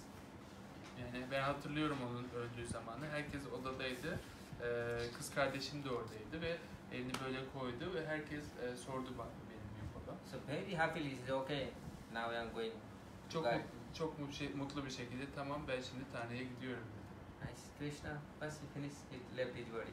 Ve bedenini terk et demiş. I saw personally. Çok kişisel bir şey. So this is the test, because if we want to come out this birth, death, old age and disease, the recycle birth, death. Yani eğer biz bu doğum, hastalık, yaşlılık, ölüm döngüsünden çıkmak istiyorsak, Please take the name of Krishna. lütfen Krishna'nın isimlerini alın. So all that is the great, the fear. Death is great fear. Çünkü ölüm çok büyük bir korku. But the devotees with relate the bhakti yoga relate to God, for them no. Ama Okay, please I will come. Because they can see, because you can see in last stage many things come, many dream comes, many things come. They can see, you cannot see. Oh, they are coming, they are calling me, they are calling me. You can see. Ama adananlar, Bhakti yoga pratiğiyle uğraşan, bunu uygulayan adananlar için ölüm herhangi bir korkuya sebep olmaz. Çünkü ölüm anında belki görmüşsünüzdür ya da duymuşsunuzdur. Ölmekte olan kişi bir sürü şey görür. Geliyorlar, beni almaya geldiler gibi. And if you take Krishna's name and if you become devotee, and all your ancestors, your family, those who have become ghosts or they are not satisfied the soul, they also satisfy, because from this is the true philosophy, and you can also release them. Ama eğer Krishna bilincini alıp bu pratiği uygularsanız, o zaman ölmüş olan atalarınız, anne, baba, hayalet gibi askıda kalmış herhangi bir ruh varsa onları da hepsini aslında memnun edersiniz. Çünkü her şeyin kökünde memnun edecek şey bu. Bu doğru bir felsefe. Yes. Öncelikle tekrar hoş geldiniz. Krishna için şunu söyleyebilir miyiz özet olarak? Ruhların enerjisi mi acaba? Welcome again. Firstly, can we say Krishna is the energy of all souls? Krishna is the soul is the part of earth. Yes. Evet, yani Krishna, yani ruh Krishna'nın bir parçası. He is the energy of everything. O her şeyi enerjisi. But the soul and material energy is different. Ama ruhla maddi enerji farklı şeyler. Because this is also Krishna's energy. Where we sitting? Bu da Krishna'nın enerjisi. Üstünde oturuyoruz. Everything, the creation, this is all the Krishna's energy. Bütün yaratılış, her şey Krishna'nın enerjisi. But this is the external energy. Ama bu dışsal enerji. And external energy means it is come and go. It is temporary. Dışsal enerji demek gelir ve gider. Yani geçicidir. But the soul, the ruh, they say ruh. Ruh is not like that. Ruh is the part of that energy. Means part, like gold, little gold. It is supreme. Krishna is supreme. The little gold means the parts. This is like something different, not like external energy. Yani ruh onun bir parçasıdır. Yani bir altın gibi düşünün, altının bir parçası. Ama bu dışsal enerji.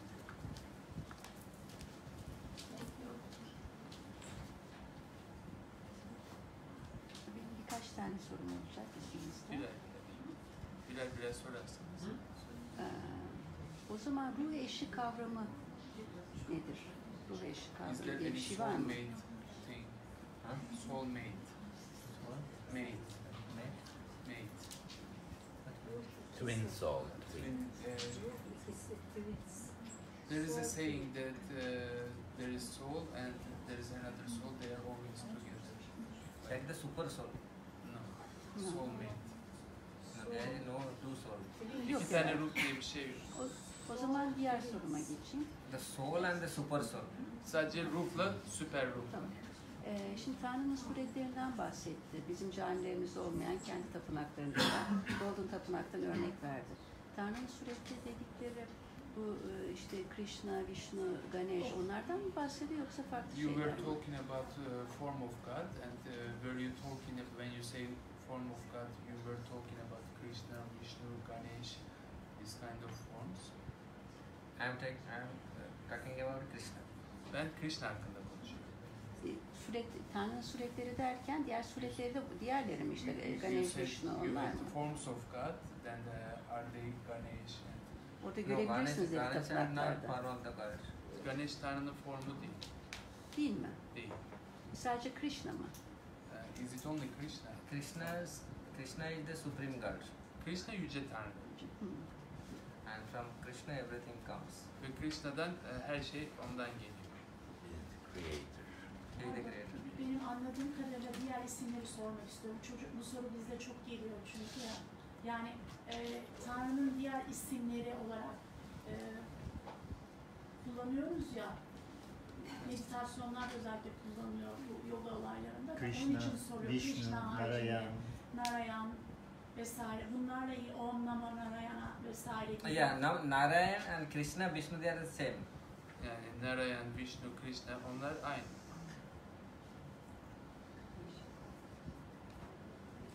So we talk about the reincarnation. Yeah? Whatever we do in accordance with what we do, we will have a new birth, new body, and we will continue. The soul will continue its journey. But what is the reason? First reason why the soul came from spiritual world to material world? Ruh, That, yeah. ruhtan bahsettiniz. Bir kez sen söylemek istersen. Ruhtan bahsettik. Ruhun hani reenkarnasyonda yeni vücutlar aldığından bahsettik. Bu dünyada yaptığımıza göre bir sonraki vücudumuz belli olacak. Bir sonraki hayatımız. Peki ilk olarak ruh niye manevi dünyadan maddi dünyaya geldi?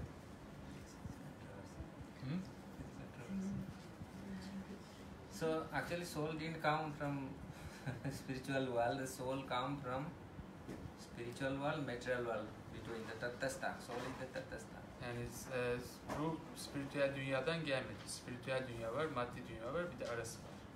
So he can go to he can choose the spiritual world, he can choose the material world. Ya spiritüel dünyayı seçebilir ya maddi dünyayı seçebilir. Soul didn't come from spiritual world.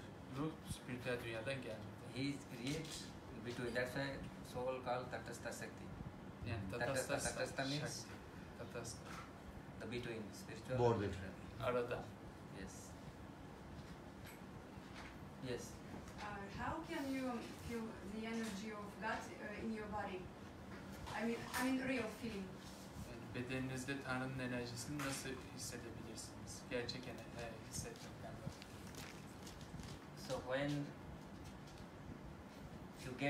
you like how you get energy when you are hungry, Yani enerji Yes, nasıl? yes.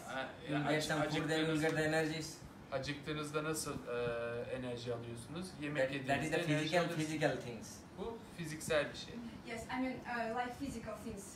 When the spiritual thing comes, then the fearless, you will not fear, and you have all the question. You can give all the question because your intelligence will go high. And what about body? Body same, body will remain same. Body will remain same, but the inside you will feel very happy.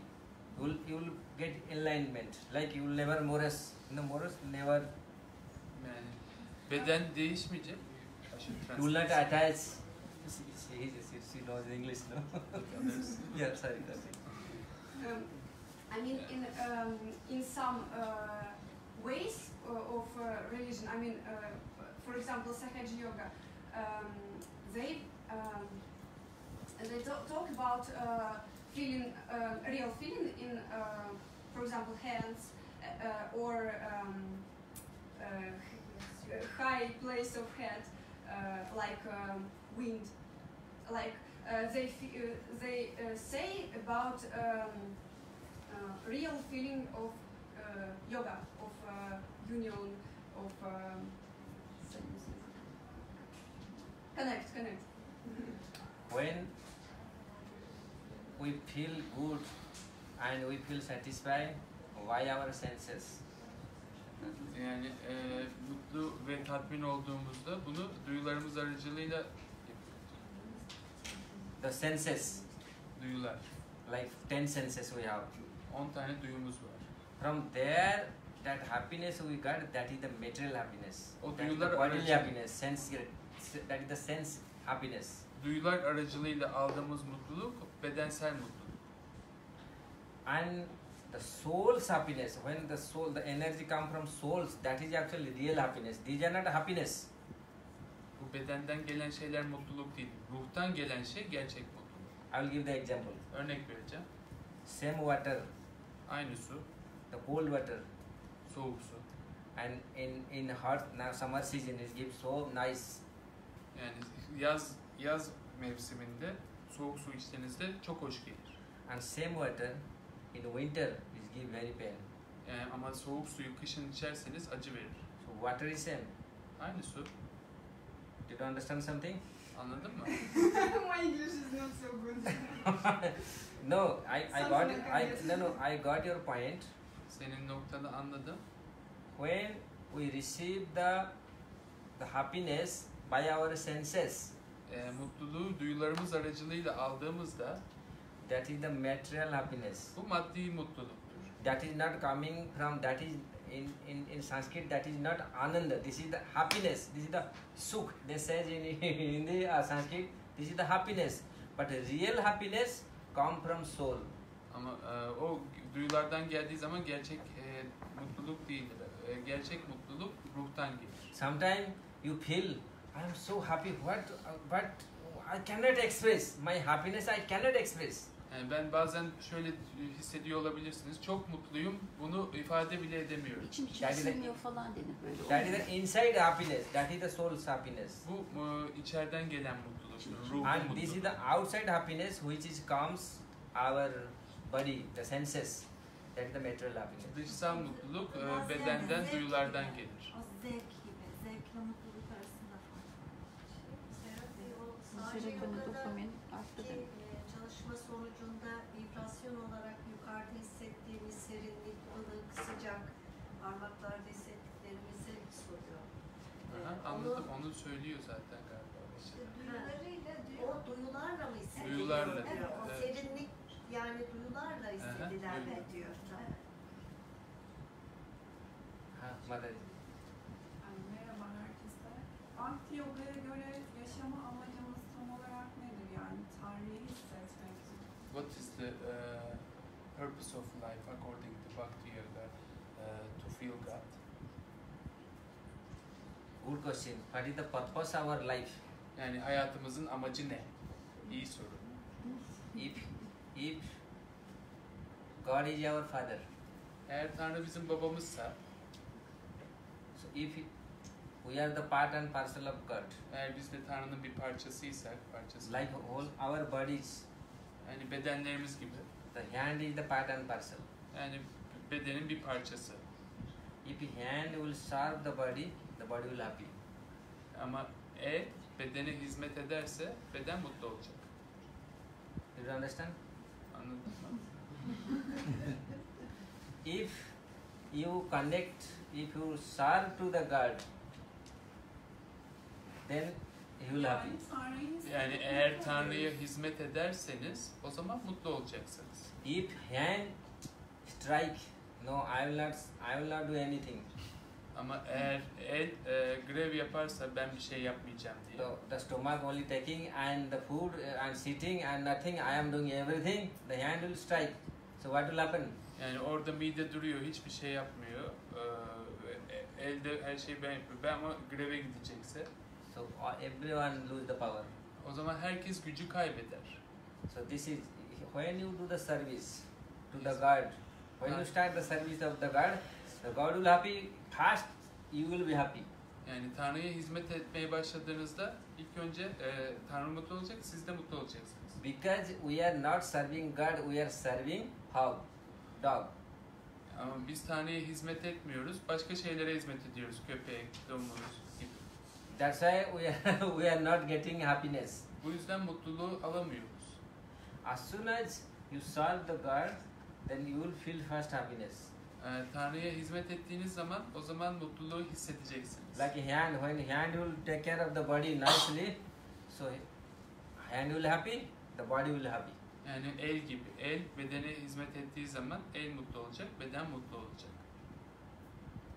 Tanrı'ya hizmet nasıl yapıyor? She says how to serve God.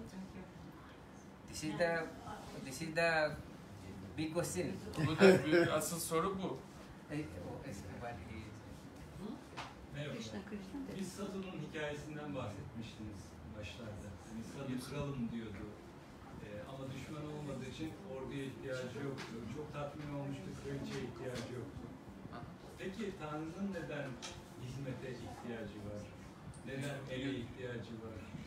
Neden iyilik yapmaya ihtiyacı var? Niye bize arkadaş oluyor? You talk about Sadhu, he was Santoshi satisfied and he didn't have armies because he was satisfied. So why God needs our service, and if he is satisfied, and if he is God, why he needs our service, why he wants to become our friend? It's very good question. Çok iyi soru. Because for our benefit, Bu bizim faydamız için.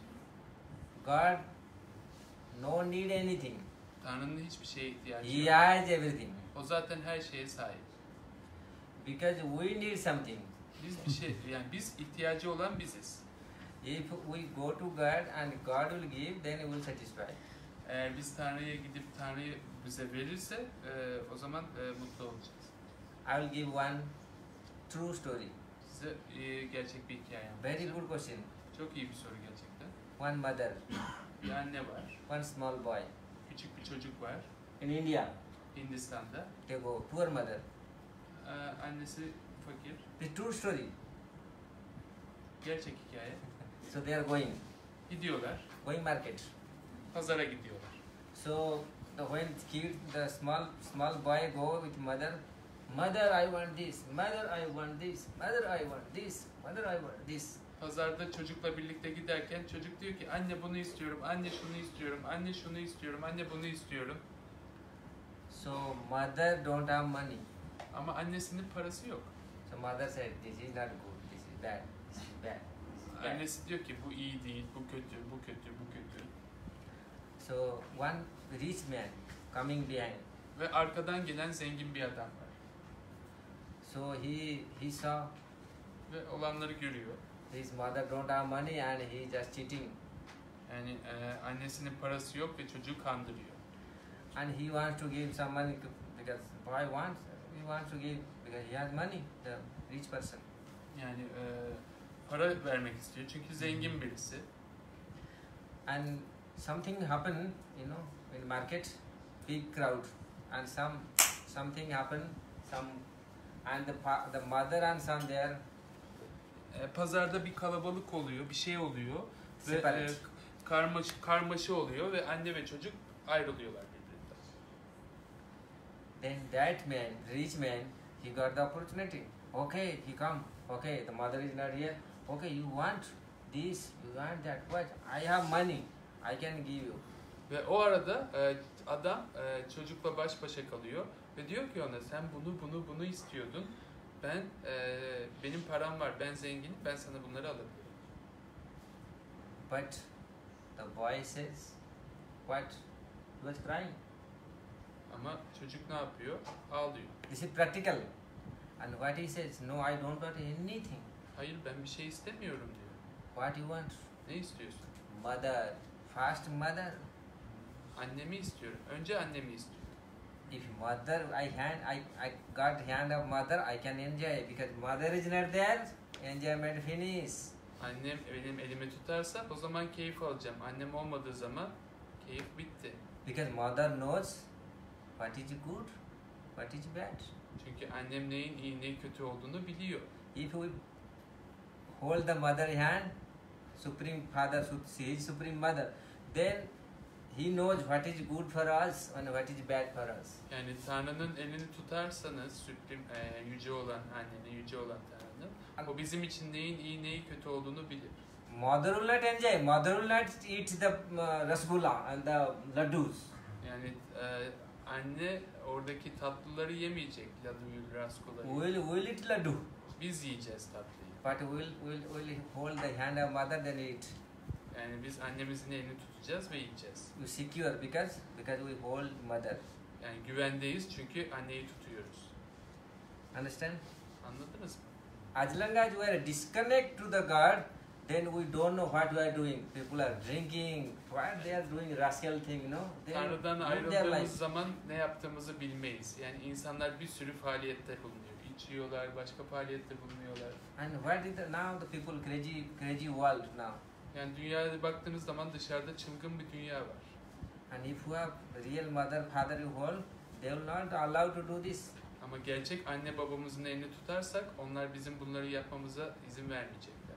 And you have already experienced how the world is now going on.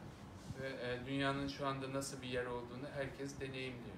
16 million people, they are psychiatric. They are mad, you know. Yani In China. Çin'de 60 milyon insanın psikolojik rahatsızlığı var.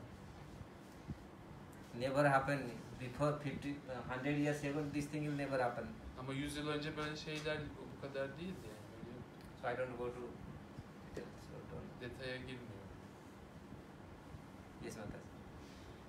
Dünya oluşmadan önce, yani insanoğlu olmadan önce Krishna niçin insanoğlunu yarattı? Before the world created, why Krishna created humans? God creates the man, the image of him. No? In it says. In Bible it says. Yes. Tanrı kendisinden insanı yarattı. Diye bir söz var İncil'de. But human body, they can take it out and they can consider what is the good and what is the bad. They have that knowledge. They can perceive. Yani insan bedeninde neyin iyi neyin kötü olduğunu şey yapabilirsiniz, deneyimleyebilirsiniz, algılayabilirsiniz. Ne iyi ne kötü. The dog, the animal, they don't know what they are doing. Ama hayvanlar, işte köpekler, diğer hayvanlar ne yaptıklarını bilmiyorlar. Only man can, the human, they can understand. This is the one chance. When we are human, we can understand so what to do. İnsanlar bunun ayrımını yapabilirler.